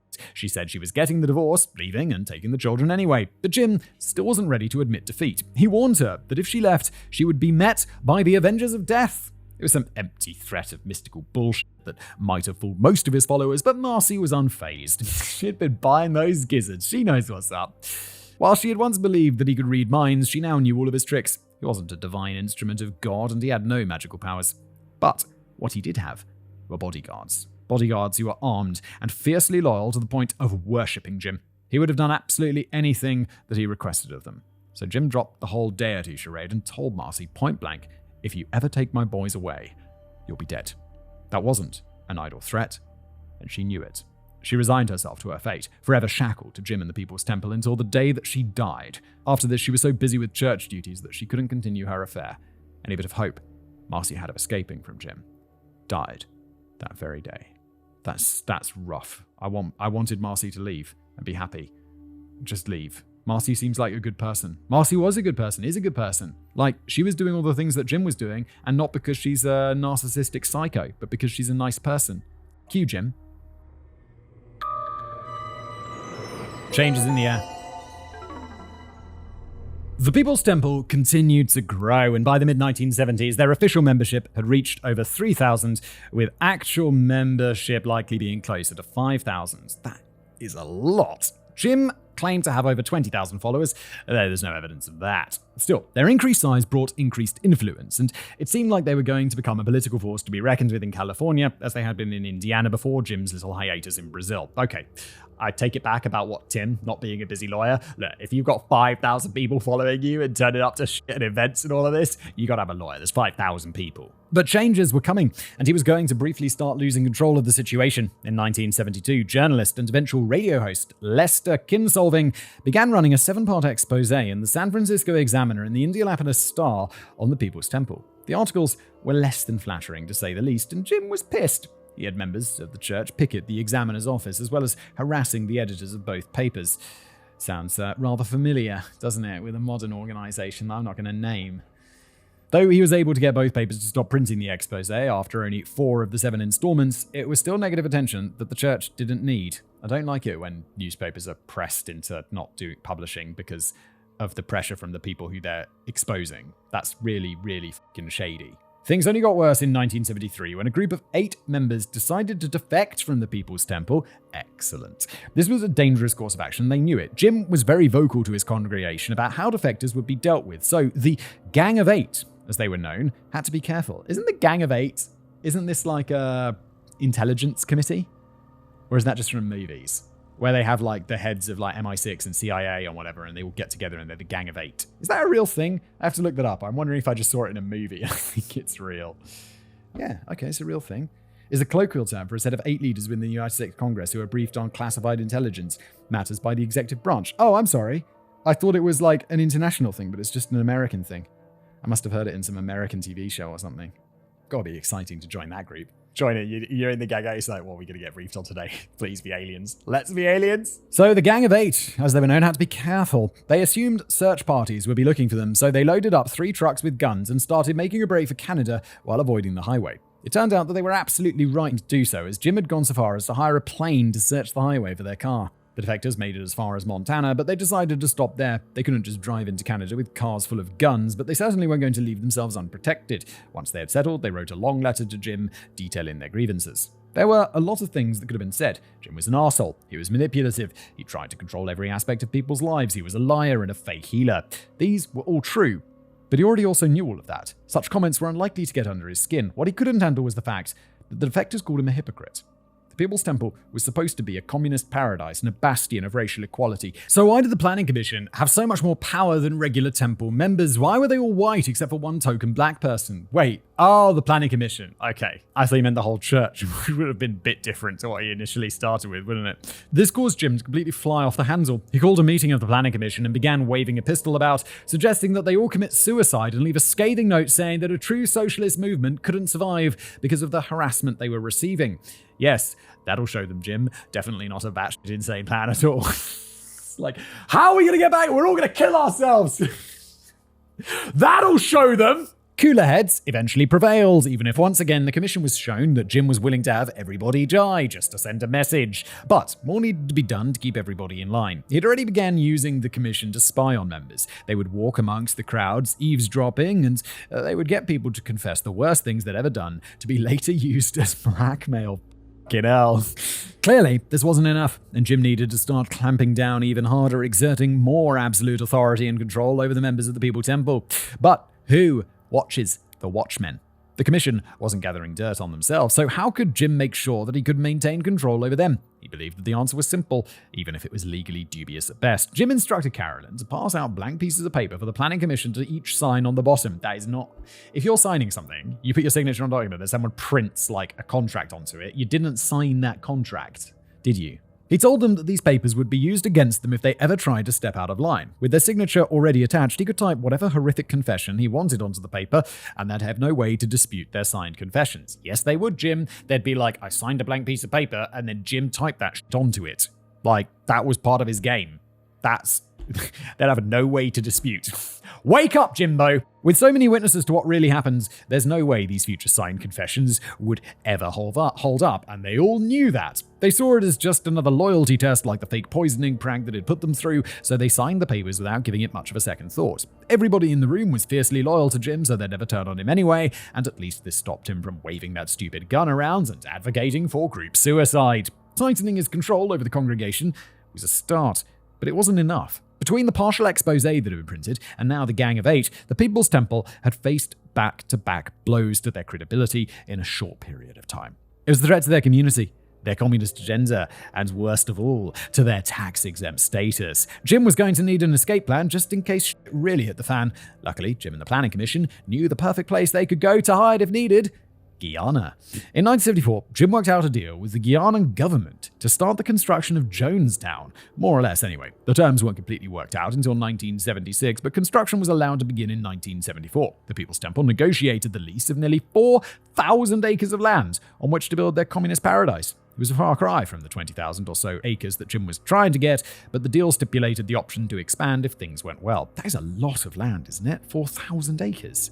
For the government of Guyana, this was a massive win. Jim was only paying 25 cents per acre to lease the land, but it was also just a lease. The government still owned the land and could ostensibly break the lease any damn time they felt like it. More importantly, the land was crap. It was thousands of acres of land covered in triple canopy jungle, so in their minds, Jim was paying them for the right to transform the jungle into potentially habitable lands that they would still own. Yeah, I mean, it doesn't sound like the worst deal, does it, for the government? Even once the jungle was cleared out, the soil would be extremely low fertility. That sounds counterintuitive given the amount of vegetation that already existed, but it's pretty standard for jungles and rainforests. The existing plants leach all of the nutrients out of the ground, meaning that any nutrients that exist would be tied up in the living plants. Isn't that why they do the slash and burn? Whereas they'll burn down the trees and stuff, so the carbon goes back into the soil and neutralifies it or whatever. Most nutrients in the soil would be the result of leaves falling and such decomposing, so it would all be in the first few inches of soil. Jungle trees have adapted to have sprawling, shallow roots as a result of this, but it would bode very poorly for Jonestown as an agricultural commune. Most agricultural crops, particularly high-yield crops like cereal, grains, and tomatoes, rely on deep roots. Jim didn't understand any of these things and assumed that farming in a tropical environment would be the same as farming in the American Midwest, not that his family had ever excelled at that either. Oh my god, yeah, back in the beginning of today's episode we talked about, it was Jim? Wasn't it Jim's parents who were also farmers? Or I thought the episode was going to be about his mum, and then I remembered it was about Jim Jones, 20 hours ago. I'm not complaining, I'm having a good time. I mean, it's a miserable story that's going to end in mass suicide or murder, but it's a tale, isn't it? It didn't help that the nearest meaningful body of water was 7 miles away. There was a stream that ran through part of the Jonestown plot of land, which was prone to flooding, but it wouldn't provide them the amount of water they needed to sustain a population and its crops. But the main reason this land was chosen and why it was so cheap was not because it was doomed to failure and would force Jones to spend money buying food from locals to feed his community. Guyana was having a territorial dispute with Venezuela, and Jonestown was located right on the border, acting as a human shield. Bro, this doesn't sound like the best place to move, does it? The Guyanese government felt that the Venezuelans would be less inclined to launch an invasion if it meant having to fight their way through American citizens. I'm also getting ahead of myself, perhaps a strange comment to make when we're almost 2 hours into this episode. I get the feeling we're a lot more than 2 hours into this episode. I don't know, because I've recorded this in many different parts, but I can't even remember how long it is, but it's more than 2 hours, isn't it? It must be. I'd say we're at 2.5. Maybe 3. That would be my guess, right? 2:45 is what I'd say. How bang on am I? Am I bang on or not? 2:37. That's what I'm saying, 2:37. But Jonestown wasn't built yet. The land had only been leased. Jim sent half a dozen temple members down to Guyana to start clearing the land, with another dozen sent shortly after. They were hard workers, but they were completely out of their element. There was a massive jungle they needed to clear, and they assumed that chainsaws would be the ideal tool for clearing away giant trees. It turns out they were very wrong, as the tree trunks were so strong that they destroyed the metal blades while remaining completely unharmed. Holy, I didn't realize there were trees that couldn't be chopped. I'd be like, yeah, get the chainsaws. What could possibly withstand a chainsaw? Turns out some trees. Wow, I'd make that same mistake. I mean, I'd look it up on Google, to be honest. They were able to contract local indigenous people who showed them how to remove the trees by essentially just pulling on them hard enough to completely uproot and topple them. Most of the early work was done by indigenous labor until enough vegetation was cleared that heavy machinery could be transported to Jonestown to do the rest. It took about 3 years of work to clear the land and start building homes for the future residents of Jonestown. The population would remain at about 40 people until 1977, when Jim finally moved down there with other members of the People's Temple. The escape plan may have been underway, but it would be years before they could actually escape. Until then, the People's Temple still needed to survive, and the best way to do that was for Jim to increase his political power. Luckily for him, 1975 San Francisco Democratic mayoral election candidate George Moscone needed a helping hand. Tim Stone, that's the lawyer dude, right? Who was still an assistant district attorney with political ties, put Jim and George into contact with one another. Jim was happy to send hundreds of his followers to work on George's election campaign, doing everything they could to get his new ally elected. However, while George was appreciative of the help, he didn't make any specific deals or promises in exchange. He was a liberal candidate that shared much of Jim's ideology, and he likely thought that would have been reason enough for them to work together. Needless to say, he didn't understand who he was really working with. George won a plurality of the vote for mayor, but not a majority. That meant that there was going to be a runoff election on December the 11th between him and Republican candidate John Bagalatta, who had received the second most votes. It was immediately clear that this was a potentially dangerous situation for George. Third place in the election had gone to Dianne Feinstein, who was also a Democrat. She's going to eat some of those votes, isn't she? But it wasn't a foregone conclusion that he would absorb all of her votes. Dianne was a centrist, and many of her voters may not have supported someone as far left as George. There was also the issue of voter turnout. Runoff elections tend to have significantly lower turnout than general elections, something that often benefits Republican candidates. George was going to need Jim's help more than ever, and he was happy to do everything he could. The People's Temple started a letter-writing campaign targeting voters, sending 3,000 to 4,000 letters each day before the election. It was nice, but George needed more than that. He needed their votes. It was going to be a close election, and the 1,500 members of the church that lived in San Francisco might have been enough to make a difference. At least they might have if any of them were actually registered to vote. You should have done that. People's Temple only had a handful of people who were registered to vote in San Francisco, showing their true dedication to enacting change. But they did have another valuable asset that George had his eyes on: that fleet of Greyhound buses. Motivating Americans to get off their asses to vote is hard enough to do. Trying to do it twice in the same year is a Herculean task. But if Jim and his followers could roll these buses up to people's homes and tell them it was time to come vote, well, what choice would they have? They spent the entirety of the runoff election picking people up and driving them to various polling locations to make sure George could collect as many votes as possible. Though never proven, it's alleged that the People's Temple also used the strategy of vote early, vote often. Wait, does that mean vote multiple times to obscure the election? That's definitely illegal, right? Allegedly. Bagalatta would allege that the temple members would vote multiple times at each different location using the names of deceased San Francisco residents. Don't you have to show some ID or something to vote? Which, if true, would have made all the difference. In the end, George won the election by only 4,400 votes, something that would have not been possible without Jim's help. He even called Jim and thanked him, acknowledging that he owed his win entirely to the People's Temple in a phone call that Jim, of course, made sure to record as leverage. Just saying I won the election because of you doesn't mean I owe you anything. It's probably I'd feel like I have to pay you back. But it's not well, if someone recorded that, I'd feel well, I don't have to pay you back because you're a kid now. As for Bagalatta's allegations of massive voter fraud, they never went anywhere. Maybe it's because there was no voter fraud to find, or maybe it's because when San Francisco DA created a special unit to investigate election fraud, he appointed Tim as the special unit's lead. There's really no way to know. Though the fraud charges were never proven, Temple members would later claim Jim ordered them to travel from Redwood Valley to San Francisco to vote illegally under threats of violence. But despite George admitting that he owed the election to Jim, it wasn't enough leverage. It had been made clear that Jim was a man of substantial political influence, though neither he nor any of his followers had been given government appointments. This was shocking to Jim, as he had so graciously handed George a list of people that he felt were perfectly qualified for various appointments within the city government. Clearly, he needed greater control over the new mayor, which meant that he needed some dirt on him. Okay, but you couldn't you didn't need to have... What's that thing where it's so at first we'll try asking nicely, and then we'll try bribery, and then we'll try blackmail. It's Jim couldn't admit to election fraud, as that would have been more bad publicity for the church. What he could do, however, was manufacture a scandal that could be used to blackmail George. You see, George was described by some as being a bit of a booze hound who loved a good party. Jim took advantage of this by inviting him to come celebrate at a temple event. If Jim's followers were willing to accept marriage partners at his command, surely they would acquiesce to his request of a one-night dalliance, especially with the mayor. George had quite a few drinks at the party before being gifted a girl to spend the evening with. The next morning, Jim called George to thank him to coming to the event and say how happy he was to see the mayor enjoying himself so much with the People's Temple. He then added, "But I want to let you know that the young lady you went off with is underage. Now don't worry, Mayor, we'll take care of you because we know that you'll take care of us." And that's that. And that is yay, I'm mayor. Oh,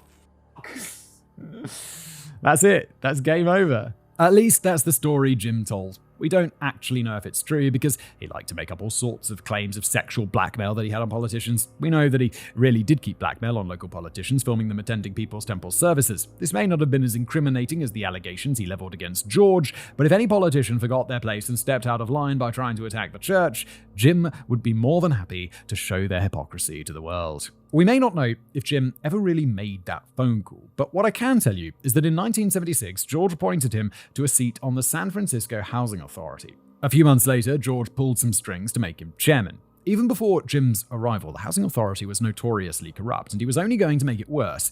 He was now the largest landlord in the city, which gave him a tremendous amount of power. Jim immediately got to work seizing public housing and giving it to members of his congregation, as well as giving others paid positions in the housing authority. He even was able to use his influence to get his followers placed in other areas of the city government as well. Everything was going great. Also, it seemed, while the People's Temple continued to receive some negative publicity, it was far outweighed by the position of power Jim had managed to attain for himself. There was about to be a much more serious problem that could draw major negative publicity to the church. Everything was going great, or so it seemed. While the People's Temple continued to receive some negative publicity, it was far outweighed by the position of power Jim had managed to attain for himself. There was about to be a much more serious problem that could draw major negative publicity to the church. People had defected or otherwise left the church in the past. It was always taken seriously, as we saw with the Gang of Eight, though it had always been more of an annoyance and possibly a blow to Jim's ego. Why would anyone want to leave, Jim?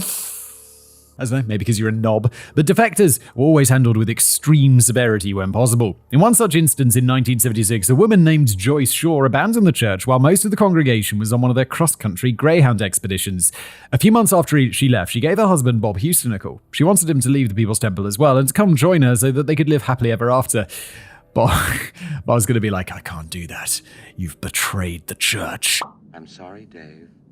I'm afraid I can't do that. You heathen. What she didn't realize when she made that call is that the line was bugged. Leadership of the church was listening to them talk, and she was presenting a problem that needed to be handled. Of course, they never did succeed in tracking Joyce down. After hiding out for a few weeks following her initial escape, she managed to make it to Ohio, far out of the church's reach. Yeah, the church isn't the FBI. It's like, okay, so the line was bugged. So basically you're just recording a phone call. It's not that complicated. You could do it with a tape recorder. But like tracing a phone call is obviously a whole other thing that only the police can do, I assume. Then, 3 days after this phone call, the funniest thing happened. Oh God, wait, did I speak too soon? Poor absent-minded Bob decided to take a nap while he was outside, and in a crazy turn of events, happened to fall asleep on the train tracks. That's such a weird and unfortunate coincidence. Well, I mean, it's not that uncommon. Many times I've just been out on for a walk and be like, oh, I do need a nap right now. And that metal line, that seems like a great place to just rest my head on while I take a nap. They fucking murdered Bob, didn't they? Jesus, why did they murder Bob? He stayed!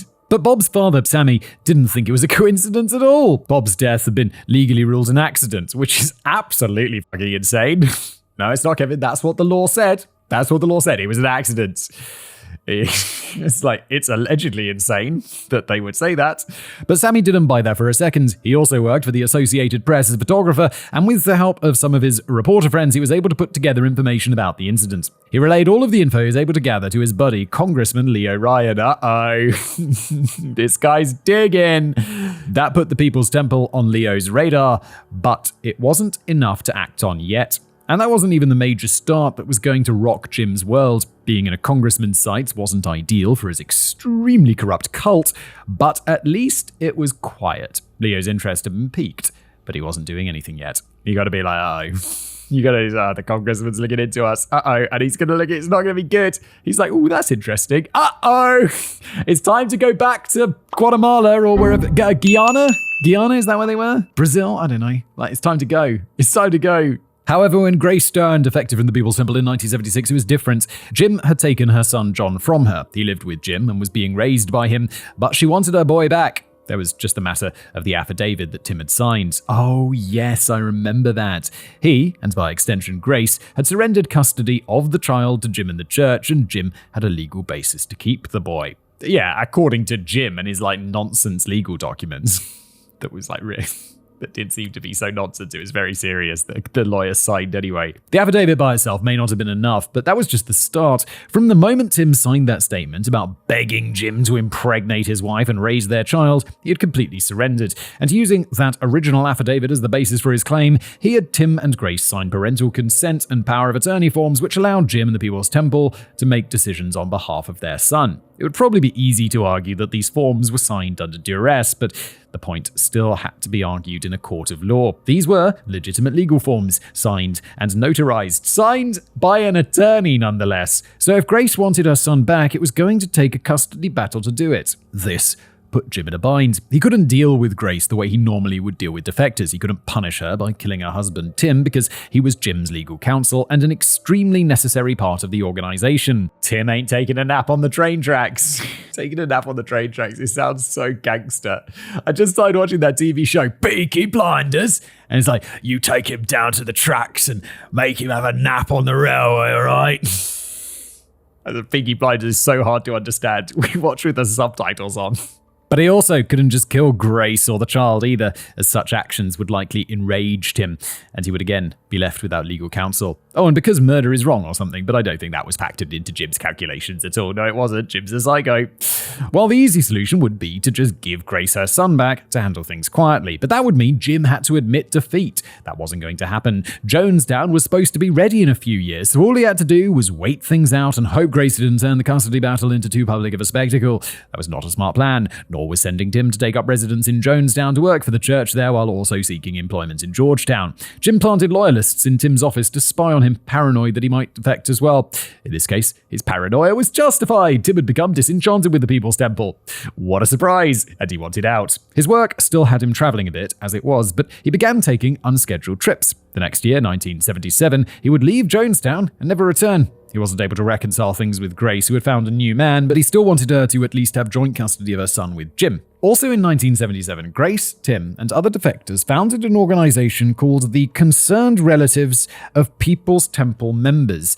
It was a support group for former Temple members and their families, and it was this group that would eventually persuade Congressman Ryan to look more into the People's Temple. Too many people were making too much noise, and now there was a magazine article being written about the church by journalist Marshall Kilduff in New West, a now defunct magazine about politics and culture in California. News that the magazine was investigating the People's Temple for an article broke a couple of months before the article came out. They were interviewing defectors and others that had been inside the church, and they wanted to find out what it was really like. During those 2 months, the magazine was flooded with a barrage of phone calls and letters in support of Jim and imploring them not to run the article. They averaged about 60 phone calls and 80 letters each day, and it wasn't just from current Temple members. Jim had a lot of allies, and none of them wanted this story to run either. Just before the article went to print, the new editor for New West gave Jim a courtesy call. There had been an outpouring of support for him, including from the governor of California, so she wanted to read him the article beforehand to let him know what was coming. I'd imagine she was also hoping that she'd get a response from him that could be printed in the article, but that didn't happen. Yeah, is that a courtesy call, or is that like a call for quote? Because it'd be like, hey, we're publishing this article about you. You want to add anything? Because then they could either add your quote, or they could say, we reached out to Jim for comment.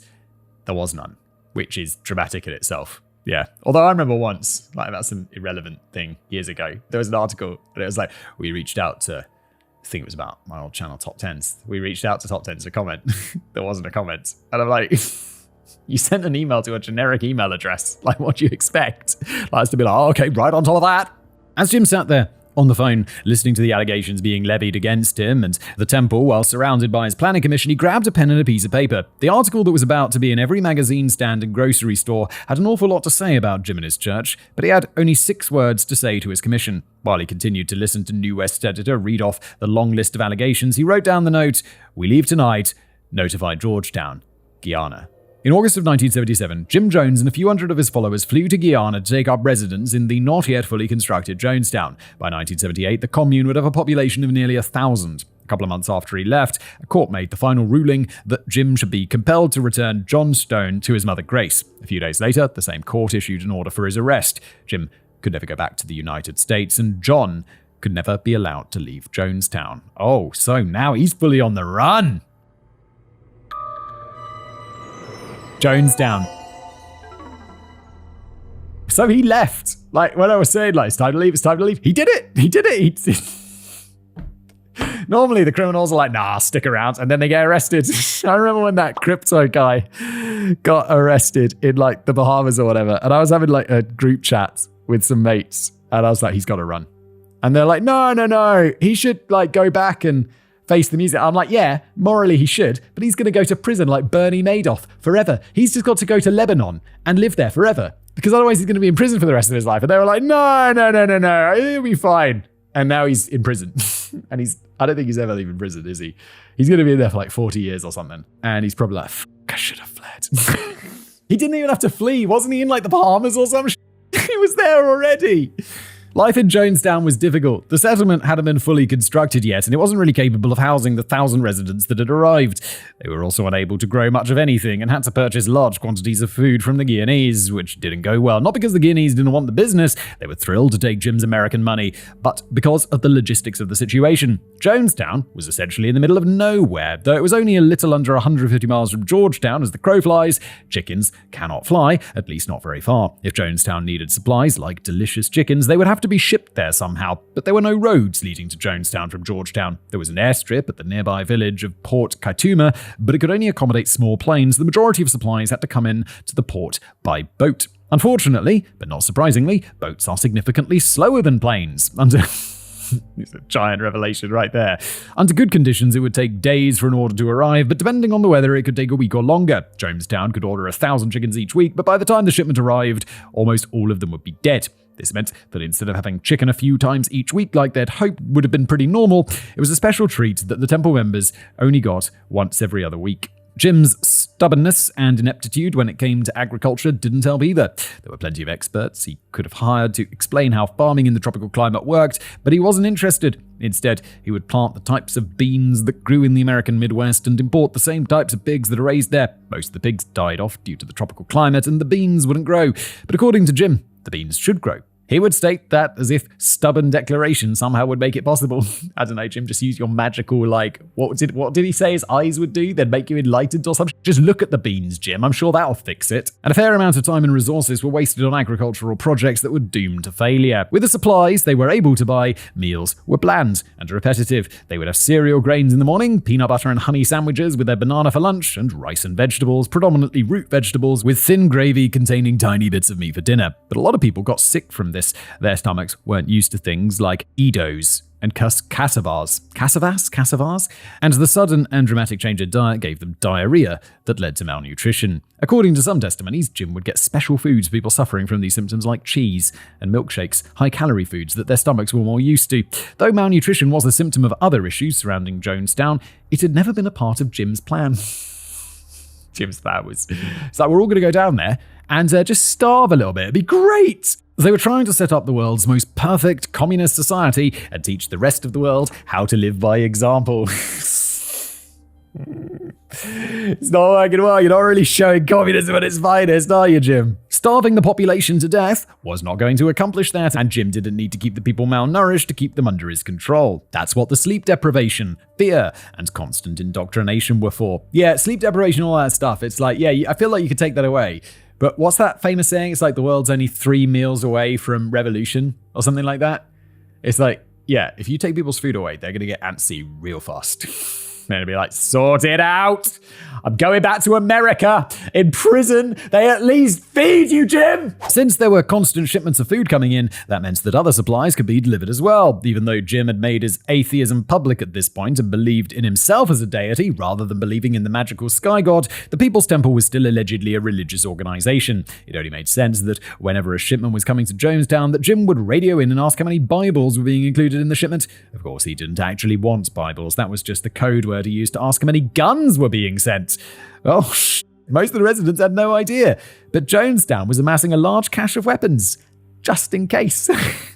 In addition to food troubles, there were also health risks like heat stroke, dehydration, injuries, and whatnot. Jonestown was going to need a doctor, and Jim had the perfect person. We've been talking a lot about what a reprehensible piece of shit Jim was for a while now. So now that we're actually in Jonestown, it would be good to have a reminder of how these people wound up here and why they were so devoted to the People's Temple. Oh, because he's like faith healing them.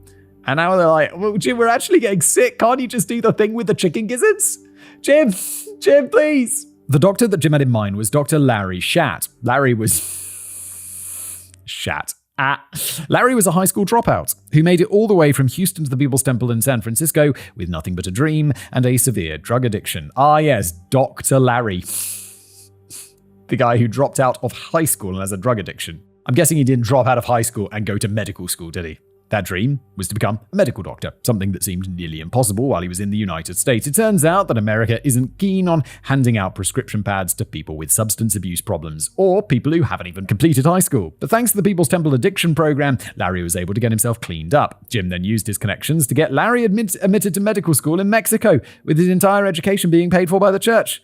Okay, holy shit, he did go to medical school. After graduation, he went to the University of California College of Medicine to get his American certification.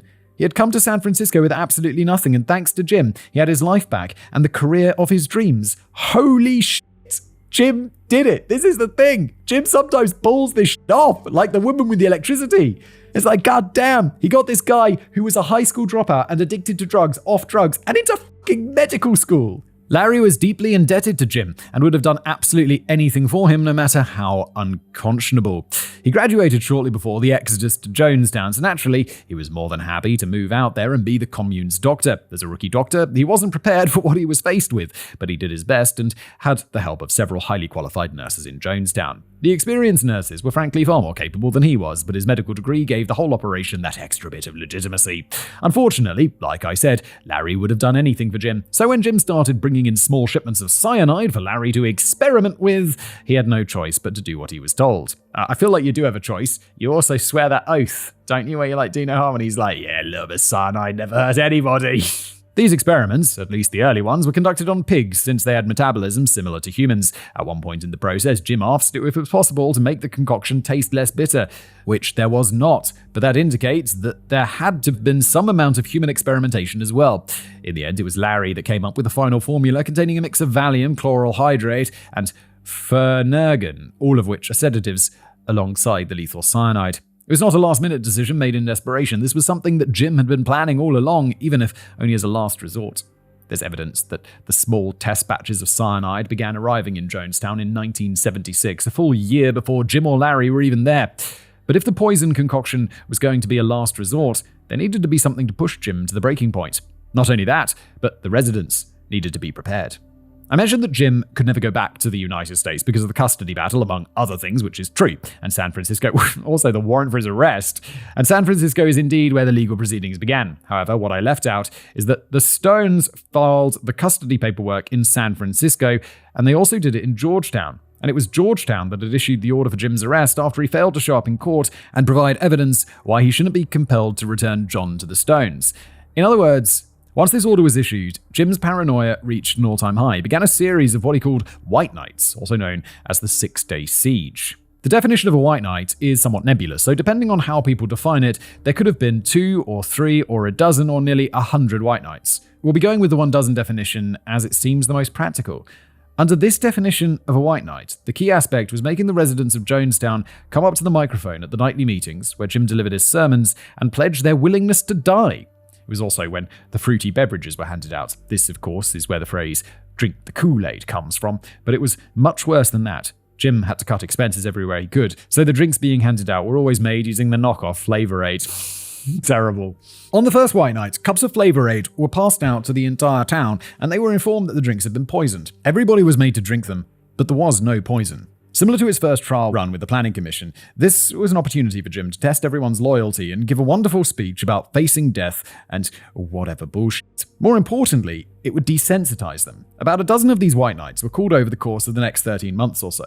The first would have been absolutely terrifying, but with each subsequent drinking of the allegedly poisoned drinks, people would have become less afraid. Not less afraid of death, just less afraid they were actually going to be poisoned. But this was still just the beginning, and an event couldn't get a cool name like the 6-Day Siege if it was over after an hour of drinking punch instead of lasting for 6 days. Although it did get the name without actually being a siege because nobody was coming to Jonestown. Jim was convinced that the Guyanese government were going to come storming in to take him prisoner and return John to his parents, and he needed his entire following to be prepared to die defending him.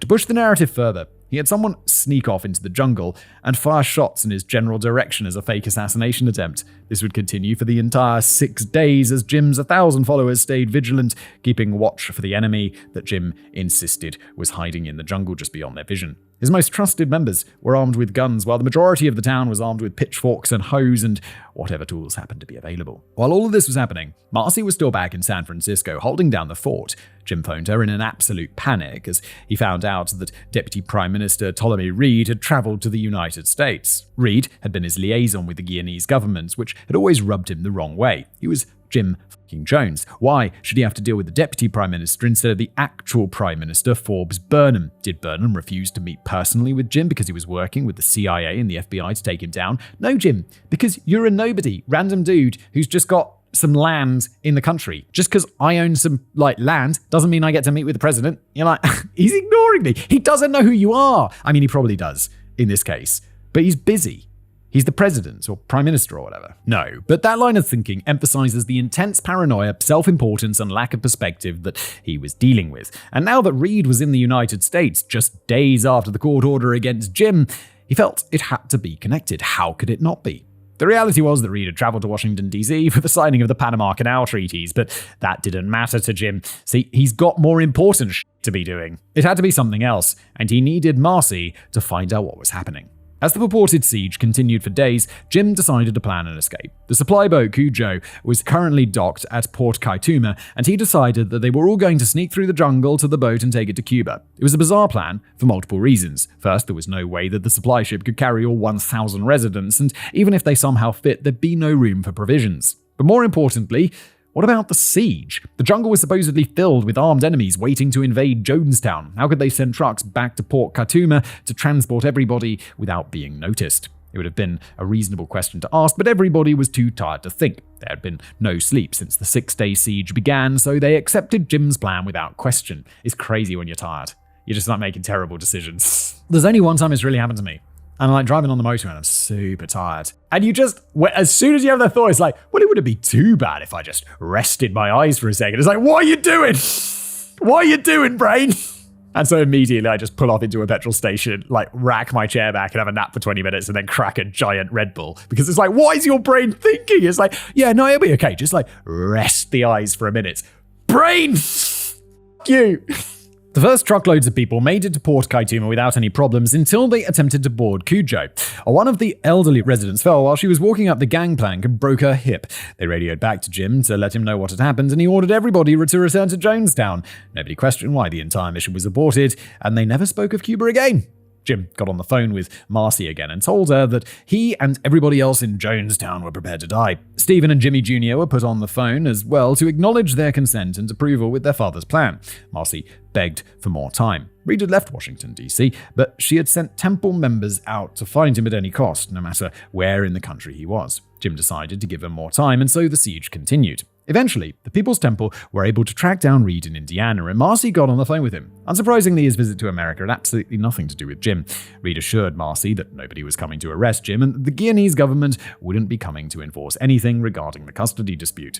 And so, the People's Temple won. The 6-day siege was about to come to an end, and they were able to declare themselves the victors against an imaginary foe. They were finally free from persecution and government scrutiny, at least for the most part. There were still occasional routine check-ins by both the Guyanese government and the US Embassy to make sure that nothing nefarious was going on. The visits from the US Embassy had actually begun much earlier, back when there was only 40 to 50 people living in and constructing Jonestown. These were all young temple members who were receiving government benefits, so the US government wanted to check in on them and make sure that everything was cool and nobody was being exploited or anything. At the time, the people there were all very happy, and the work they were doing to construct the settlement was impressive, so everything seemed fine. Of course, the US would maintain a vested interest in what was going on in Jonestown. Why? They must be doing the propaganda thing, or pulling the wool over their eyes. Because surely the US Embassy people roll up and the guys are just eating beans and shitting everywhere because they're not used to the food. And they're like, are you guys all right? It's like, yeah, we're fine. I'm so tired. Surely. What are you up to? Even if they weren't suspicious of wrongdoing, the commune's main source of income was about $65,000 per month in welfare checks that were being signed over to the People's Temple. God damn, that's not a ton of money when shared among 1,000 residents. Oh yeah, fair play. They're sharing that around 1,000 people. $65 a month each. And the amount was effectively nothing to the federal government, but they just wanted to make sure that people were actually being taken care of and that they weren't being held hostage and mistreated while Jim collected all of the money for himself. Wait, hang on. Can you just collect a welfare check? How does that even work? I don't know how the UK system works, but like if I was in the UK and unemployed, and is a welfare check the same as like an unemployment check, like where you go to the place to get your money because you're looking for a job? There's like conditions of that. You have to be like looking for a job and shit. They're going to stop paying you that money if you move to fucking Guyana. They're going to be like, no. Like, what are you doing? You can't just take our money and move to Guyana. Like, is that really happening? Day-to-day life in Jonestown was very different than it was during visits from the US Embassy. Of course it was. And those were very different from the visits from the Guyanese. On a normal day, people would have their breakfast and then begin long days working in the fields or doing other hard labor. The entire commune was set up with loudspeakers that occasionally played music, but usually it just played Jim's voice. People would work long hours, having to listen to him expand upon his sermon from the previous night the entire time. In the event that Jim was too tired, too high, or just otherwise couldn't be bothered to speak, he would play recordings of his voice over the loudspeakers for all to hear. It was important that they were listening to their godlike leader's voice every waking moment of the day to keep them fully indoctrinated. So after work, they would have dinner and all gather at the pavilion for the nightly meeting. It would have been 10 to 12 hours of hard labor in extreme heat, and then another 6, 7, or even 8 hours of listening to Jim sermonize at the meetings. After that, it was time to get their 2 to 3 hours of sleep before waking up and doing it all over again. Oh my god, this sounds like misery. I wouldn't kind of mind the labor. I'm quite into labor. I just like working. But like listening to some dude talk about like how he's God for like 8 hours, I just, bro, no. And like, I don't want to make light of their like backbreaking labor, but it's like, I don't know, I'd much rather do like backbreaking labor than stand up and listen to someone for like 8 hours. At least when you're working, it's like, cool, at least I'm doing something. They're like chopping down trees or like building huts, that kind of planting some beans. In their brains out. As I mentioned, Jonestown wasn't prepared to house 1,000 people when Jim brought everybody there. So while there were some benches, for many people the pavilion was standing room only. Standing up for 8 hours listening to the dude talk about how he's God. They would be hot. They would be tired, and sometimes people might even start to fall asleep during the overly long meetings. This was unacceptable, so if anybody was caught falling asleep, Jim would pull out his pistol and fire it into the air to wake them up. The sermons he gave at these meetings were a bit different from the ones he'd given back in America. Sure, he still talked about communism and all the wonderful social ideals, but what was the point? He had already won. They had created his perfect communist society, so that was just preaching to the choir at this point. Instead, these sermons were largely dedicated to instilling fear through the community. Jim managed to bring his followers to Guyana, and he was going to make damn sure that they stayed there with him. He warned them of the horrible dangers that would befall them if they left. Jonestown was safe, but it was surrounded by jungle, and the jungle was filled with jaguars and militants that were all eager to kill them. Those jaguars, they're just out there, they're just keen. It's filled with jaguars just waiting. The militants part where it was a lie, though the jungles in Guyana could genuinely be a dangerous place. Jaguars are the national animal and definitely live in the jungles, but they weren't all constantly circling around the commune waiting for somebody to leave. If somebody really wanted, they could probably make it to Port Kaituma and travel to the US Embassy in Georgetown. Yeah, I'd be like, let's go. We gotta make a break for the embassy like in a movie. Let's go. I'm on American soil. Yes! I'm free! But why would they want to leave? Not only did Jim remind them they were living in paradise, a perfect example to the world of what everybody should strive to achieve, but there was nowhere left for them to go. They couldn't go back to America. Jim made that very clear during his meetings when he read to them from American newspapers. He would take his place seated on his throne, which was just an elevated lawn chair, with a genuine newspaper from the US and read to his followers everything that was taking place there. Sounds to me like Jim likes the sound of his own voice. I'm just going to read from the newspaper for you fuckers for like 8 hours. At least, that's what everybody thought was happening. Though Jim did get real newspapers, he didn't read them actual news. Nobody was close enough to see the paper, so it'd just make up stories. And when he told them that they had escaped the country just in time, the KKK had completely taken over, kids were wearing white hoods to school, and they were forcing all the black Americans into concentration camps, they should be grateful that Jim had brought them to Guyana. Now, that may have been everyday life, but things were different when officials from Guyana came to inspect Jonestown. There was always advanced warning of these visits, so Jim was able to plan a perfectly choreographed tour of life through his settlement. The people looked forward to these days because it was always a goddamn party. Jonestown had a choir, a dancing troupe, and a full band, and these were used to entertain their guests at the pavilion before being shown all the wonderful work they were doing on a normal 9-to-5 work schedule. There were also lavish feasts, which meant that an inspection from the Guyanese officials was also the one day when they'd all get to eat more than just rice and gravy for dinner. How could they not sing and dance like Jim's little puppets when they knew their obedience would be rewarded with actual food? The Guyanese believed everybody was so happy and friendly Maybe a little too friendly, as one official noted that people would even accompany you to the bathroom and talk to you while you did your number 2. It was weird, just not weird enough to be suspicious. If nothing else, everybody seemed genuinely happy. Yeah, it's a fairly good con. They're going along with it. But when the US Embassy came, it was a very different story. The US was the enemy, and they were coming to take everyone's children. Jim drilled this into the residents every night, so whenever the US came, they were greeted with hostility. As the concerned relatives kept putting pressure on Congress to do something, these visits became more frequent. Unfortunately, inspectors couldn't find evidence of any wrongdoing. One inspector personally interviewed 500 or 600 of the residents, and they all testified that they loved it there and were not being held against their will, despite what the concerned relatives would have Americans believe. They're like, "Are you being kept here against your will?" "No, no, I'm so happy." "Why do you look so tired?" I don't need to sleep. I'm so happy." Oh my God. Not only could they not prove any wrongdoing, but the People's Temple were making some not-so-veiled threats towards them. The government was trying to persecute them and deny them their right to freedom of religion. After Tim left the church, he had been replaced with another much more controversial lawyer, a lawyer who was drooling at the idea of filing a high-profile lawsuit against the government on the grounds of religious persecution. In the end, it was decided by both the United States and Guyana to just leave Jonestown alone. The people seemed happy, and they claimed that they wanted to be there, so what else more was there to do?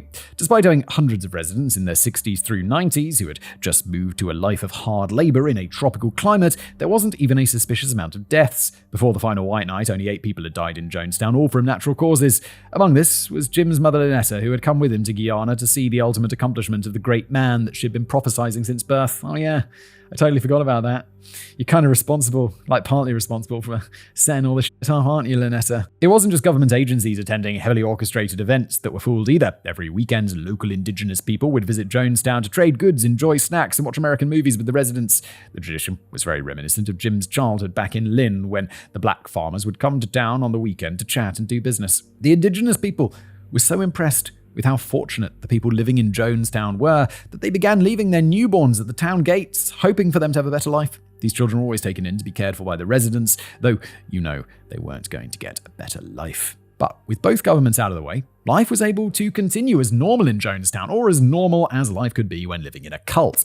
Jim even permitted a concrete slab to be poured and turned into a basketball court to give the kids something fun to do to entertain themselves.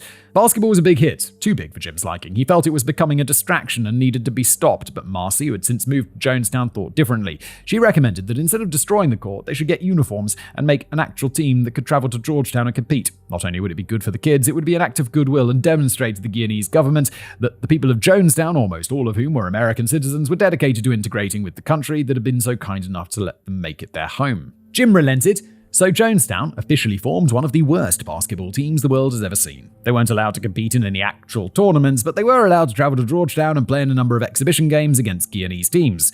The team was absolutely terrible, and they lost every single game that they ever played, but it didn't matter. Marcy couldn't have realized it at the time, but convincing Jim to allow the formation of a team had just saved the lives of 2 of her sons. Oh my lord. Yeah, I keep forgetting this is it's dark, but we keep forgetting this is gonna get mega, mega dark.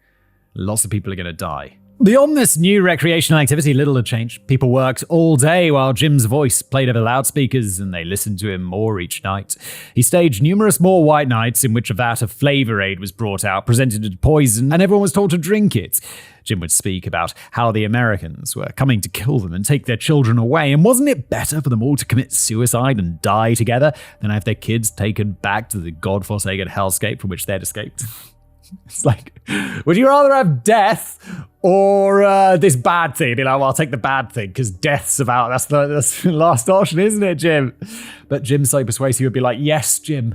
Yes, Jim, my master. Anything else you need, Jim? Let me suckle on your Kool-Aid. Just like the first white night, once everybody drank the alleged poison, they would be informed that it was just a test. They had done well by proving their loyalty, and so everybody could have the day off to rest. Not only were they being trained to believe that such events would always be just a test, but there's a great reward for them to come at the end of it. After Jim was convinced that his followers would be willing to obey without question, he ordered Dr. Larry to order 1 pound of cyanide that could be used to create 1,800 doses of poison. Cyanide's incredible. 1 pound. I know there's more poisonous stuff, like anthrax is 1 gram, kills the whole world or whatever. But it's pretty wild that 1 pound, and it's that's enough to poison 1,800 people. With those numbers, each drink would contain about 250 milligrams of cyanide, over 80 times the lethal dose. 250 milligrams. When you take a paracetamol, how much is it? Or like an ibuprofen, how much? Isn't that an ibuprofen like 200 milligrams? So it's like a tenth of that is enough to kill you. Good Lord. The total cost of this lethal undertaking was just $8.85. But the entire thing? And why can you just buy cyanide? The day after Jim made Larry put in the order for cyanide, he gathered the entire congregation in the pavilion and gave them a rather unusual task. Pen and paper was handed out to everyone, and they were all instructed to write an essay titled, "What I Would Do If This Were the Last White Night." Their responses were as terrifying as they were predictable. Everyone had been thoroughly brainwashed. They wrote about how they would want to die fighting, taking as many of the enemy with them as possible, and how they would rather drink poison after killing their own children than let their kids be taken down by the enemy. Oh my lord. This is getting so dark. It's to the surprise of nobody. We've been in many hours, and of course we're talking about Jim Jones and the Jonestown Massacre. It seemed like Jim had total control. He believed that he had placated both governments so that he could now stay in Jonestown and be worshipped as a living god. However, despite all the reports that came back from the US Embassy that everything was fine, there was one man that was still not convinced. The concerned relatives had the ear of Congressman Leo Ryan, the man who already suspected the People's Temple had murdered his friend's son. He was in contact with the Stearns, who were still fighting to get their son back, and other members of the group. There were a fair amount of people who had defected, and after the article in the New West was published causing Jim to flee, defectors became much more vocal about the abuse taking place in the church. Leo decided to hell with the reports from the embassy. What they were saying did not line up with all the former temple members and what they had to say, and he wasn't going to be satisfied until he personally flew to Guyana and saw with his own eyes what was going on. And if there was even a single person that he believed was being held against their will, then if he wasn't bringing them back to America with him. What sort of authority does he have to do this? Guyana is a sovereign country. Can you just fly down? I guess they have some agreement, right? But it's like, can you just fly down there as a congressman and demand to see this thing and demand to take people back? I know it's America. America's like very powerful and but isn't it like, hey, that's its own country? Jonestown Massacre. The final white night. Leo began planning his trip to Guyana in September 1978, but things didn't quite go as planned. He hoped that several other members of Congress would come with him, but none were willing to. He had a reputation as an avid seeker of publicity, and nobody wanted to go along with him just to play a supporting role in Leo's big story. However, well, he is a politician, isn't he? We can't blame him, and he does seem to be on the right path with this, so let's go Leo. However, the House of Representatives did recognize his trip as a congressional investigation and official government business, so at least they were willing to legitimize his visit, even if nobody would take part in it with him. At least, nobody from the government. 8 members of the concerned relatives wanted to travel to Guyana as well in the hopes of retrieving their family members, and 9 members of the media agreed to come as well. Regardless of any reputation he had, Leo knew it was important to bring members of the media along to document everything and hopefully dissuade Jim from taking any drastic measures. I get the feeling that old Jimbo is going to take some drastic measures, and the reason I have that feeling is because I'm vaguely familiar with the story of the Jonestown Massacre. The date had not been set yet, but on November the 1st, Leo told Jim of his intentions to come and investigate Jonestown for himself. Jim spent the next few weeks warning his followers of the evil Congressman Ryan that was coming to visit them.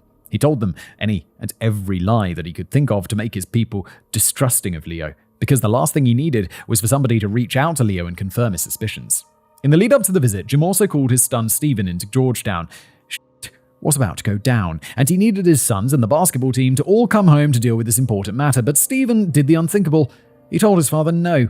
They were having fun. They were eating real food. They were living their lives. Sure, they sucked at basketball and hadn't won a game yet, but maybe they'd win the next one. It's like, yeah, Dad, maybe win the next one. Maybe win the next one. And they just hears in the background, "Oi, mate, you got another beer? Let's go." He's like, "I don't want to leave. I like eating meals. I like being at the pub. I don't care that we're losing at basketball. I just don't want to go back to Jonestown with the beans and the diarrhea." Stephen had sided with his father when Marcy wanted to get divorced and take the kids to Georgia. He had agreed with his father's plan of mass suicide when Reed was in the US, and Marcy had to talk Jim off a ledge. But now, separated from his father's direct influence for the first time in his life, Stephen was finally able to say no. Jim didn't have time to argue, so he just told them that if they encountered Leo, not to say a word to him. The basketball team would not run into Leo. Oh, so this is how they avoid it, because they're out of Jonestown at the time it goes down. On November 14th, Leo flew into Georgetown accompanied by 9 members of the media, 8 concerned relatives, and 2 congressional staffers, a lawyer from Leo's office, Jackie Spire, and a foreign affairs officer. Leo knew that Jones wasn't going to be cooperative, and his lawyers were in Georgetown to inform Leo that they weren't welcome to come to Jonestown. There were days of negotiating, which mostly consisted of Jim being a petulant child. Leo wasn't coming in, and they could all go f*** themselves. By November the 17th, Leo was done trying to negotiate. Jim's lawyers let him know that Leo would be flying the group to Port Kaituma and traveling to Jonestown with or without permission. Because Port Kaituma couldn't accommodate such a large aircraft, 4 of the concerned relatives had to remain behind in Georgetown. It was decided that the Stones shouldn't come. They were the ones that had caused much of this to be set in motion, and their presence could be needlessly antagonistic. On the final leg of the journey, part of Leo was hoping that they'd be refused entry at the gate. If that happened, then there'd be grounds for a larger congressional investigation and potentially a show of force. If Jim had had his way, that's exactly what would have happened. His lawyers wanted him to let Leo's party inside, but he wasn't willing to listen. As usual, it was Marcy that made the difference.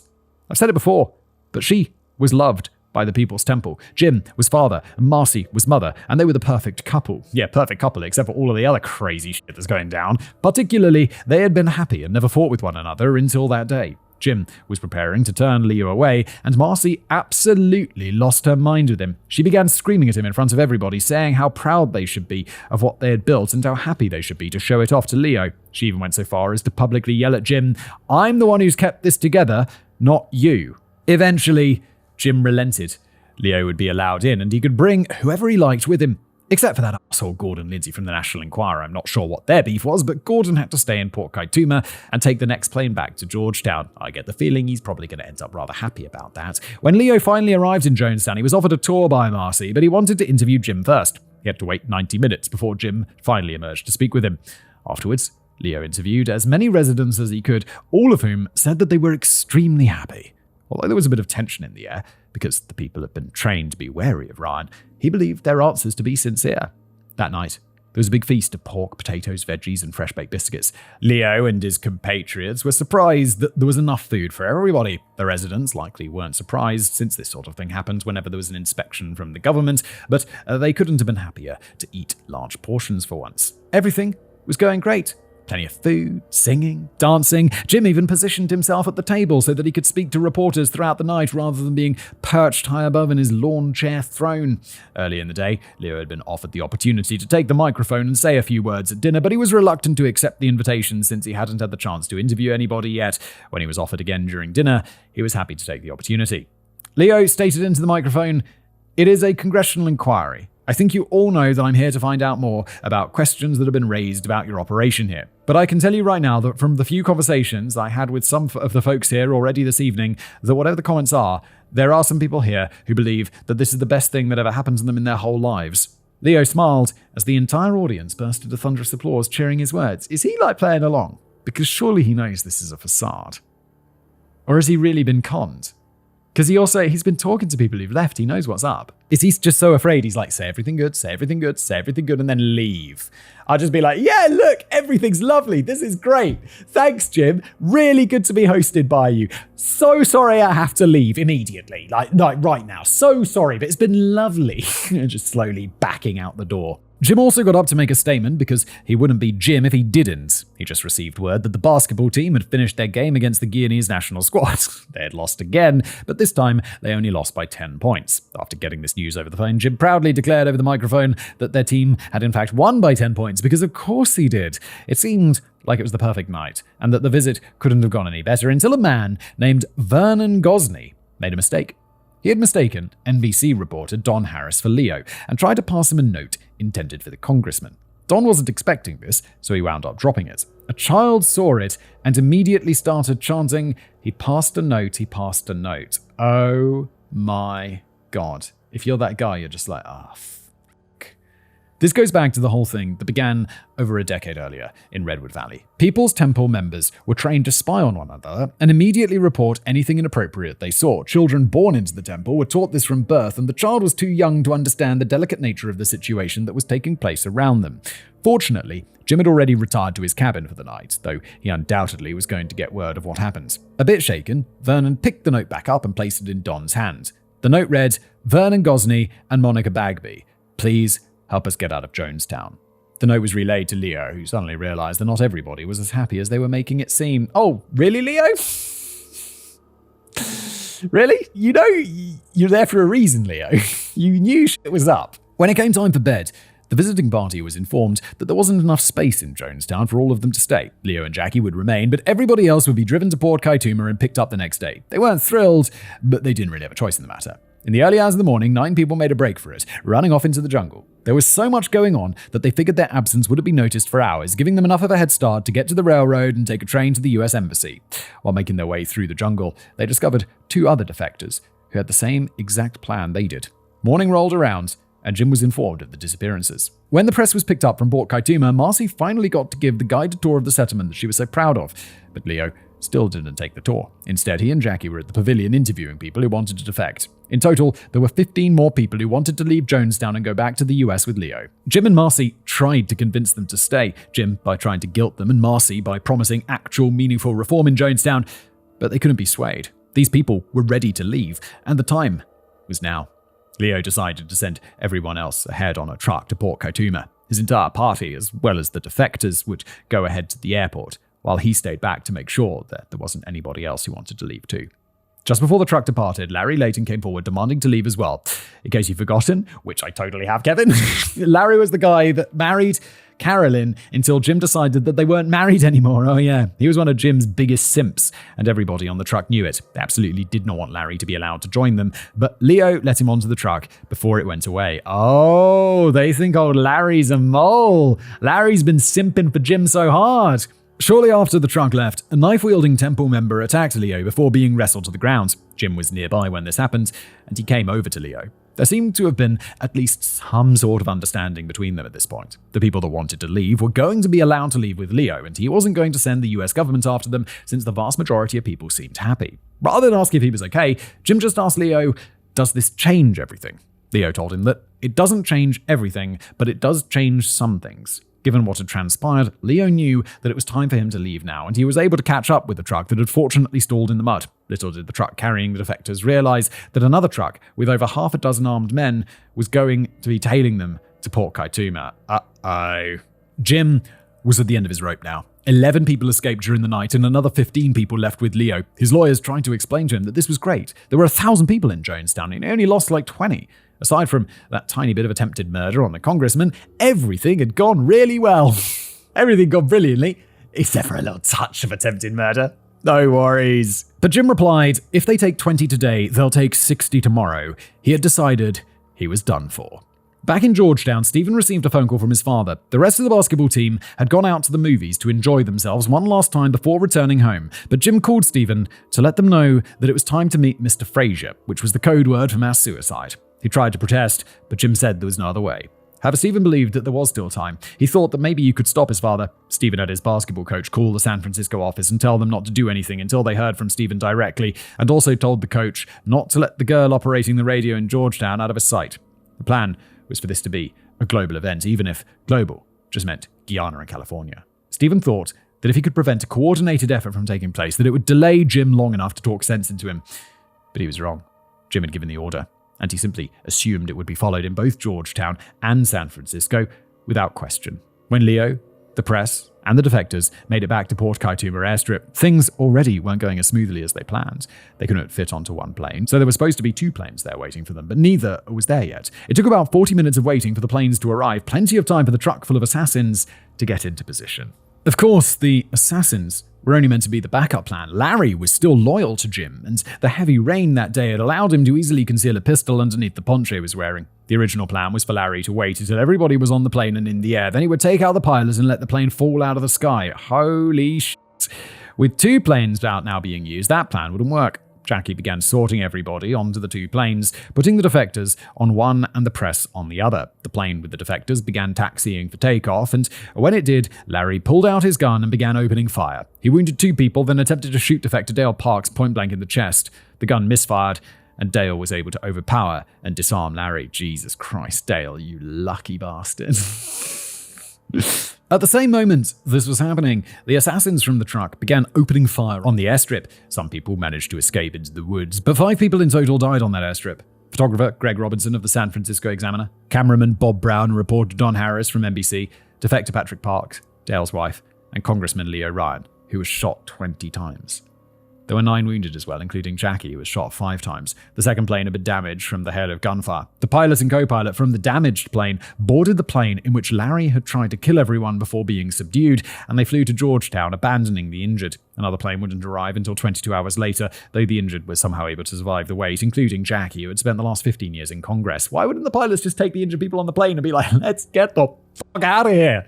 It just takes 5 minutes, just get them on the plane, let's go. Why are you leaving them there, you bastards? Or maybe there's a good reason, I don't know. There may have been more survivors than dead in the assault on the airstrip, but that wasn't going to be the case back in Jonestown. Jim's son, Lou, came over the loudspeaker and told everybody to gather at the pavilion for a special meeting.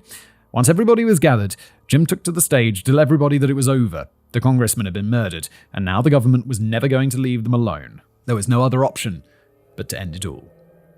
While he was making this declaration, nurses came on stage next to him with syringes filled with a cyanide concoction developed by Dr. Larry. Jim said that the children would go first, including his own alleged son, John Stone.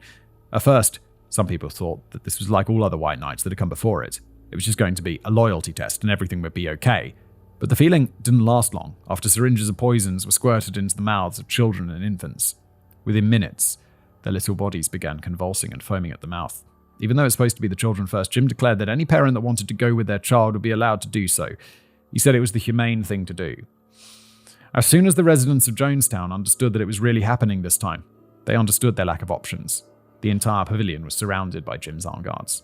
There are only 3 options available to them. They could try to fight and be shot in the head, try to fight and be forcibly injected with poison, or they could just step forward in line and drink it themselves. The latter seemed preferable to most, though there were a number of bodies found that had been injected with poison rather than drinking it willingly. One of the most despicable parts of all this is that the entire time this was taking place, Jim was on the microphone talking to his followers, recording what is known as the death tape. It's completely disgusting to listen to, as he basically told them to stop whining and hurry up already while the cries of dying children echoed in the background. He told them to put down their emotions and that it's better that we do it than they do it to us. Few people survived Jonestown that day. A few were able to sneak away in the confusion, although one man didn't bother trying to sneak. A 78-year-old man named Grover Davis walked directly towards one of the perimeter guards, who immediately stopped him and asked him where he thought he was going. Grover simply replied, "I don't want to die." I don't know if Grover realized who the guard he was talking to was, but it was Jim's son-in-law, Ray Jones. Agnes had never been the perfect little temple daughter that her parents wanted her to be, so it's unsurprising that her husband wouldn't be the most dedicated follower either. Ray told Grover, "Have a good life," and let him walk away. There were also some that didn't make it to the pavilion that night. Some of the sick and elderly were unable to attend the meeting, so nurses went around their cabins to execute them. When a nurse entered the cabin of sleeping Hyacinth Thrash, she thought the old woman was already dead and left her alone. Hyacinth woke up the next morning, exited the cabin, and startling the Guyana Defense Force that was investigating the compound. In total, only 33 people escaped Jonestown, while 918 died that day. There were 907 deaths in Jonestown as a result of cyanide poisoning. Jim and Nurse Annie Moore, who was Karen's little sister, both died from gunshot wounds, bringing the total to 909 dead in Jonestown. There were the 5 deaths on the airstrip as well, but 4 more people died that day as a result of Jim Jones. Sharon Amos was the radio operator that Stephen had asked his coach to keep an eye on. She had already received the order that they were all supposed to kill themselves, and the method was to be knives, but Stephen was intent on keeping her from sending that message to San Francisco or alerting anybody in the temple's Georgetown headquarters. Sharon may not have been able to spread the message to anybody else, but she still intended to carry out her orders. She slit the throats of her 2 young children, Krista and Martin, before she and her eldest daughter, Liana, simultaneously slashed each other's throats to bring the total death count up to 918. Wrap up. I'm not going to try and quantify what the worst part of all of this was, because a lot of terrible things happened, but one of the most infuriating parts is any lack of justice. Everybody involved killed themselves. There was nobody left to hold accountable for what happened. Nobody except for Larry Layton. Larry was arrested on charges of attempted murder, later changed to conspiracy charges after the first trial resulted in a mistrial. He was sentenced to life in prison, but he was paroled in 2002 after serving only 18 years. 18 years? You having a laugh? And why is he not dead? The most important thing to remember, other than the fact that it was emphatically murder and not mass suicide, is that most of the people involved were good people. Nobody walked into People's Temple because they were looking to join an insane suicide cult. They were attracted because of the promise of social reform and change for the better. These were people who wanted a better life for themselves. and for the future generation. And for a time, many of them got that better life. Dr. Larry is one of the easiest examples to point to of someone's life who was objectively improved by Jim's intervention. But he wasn't alone. The church, I'm loath to still call it that at this point, helped a lot of people in very tangible ways. But the cost of Jim's help was far higher than anybody should have to bear. I know you don't believe in things like God or hell, Simon, but if they do exist, I think we can agree that there must be a special place in hell for false preachers like Jim. Yeah, agreed.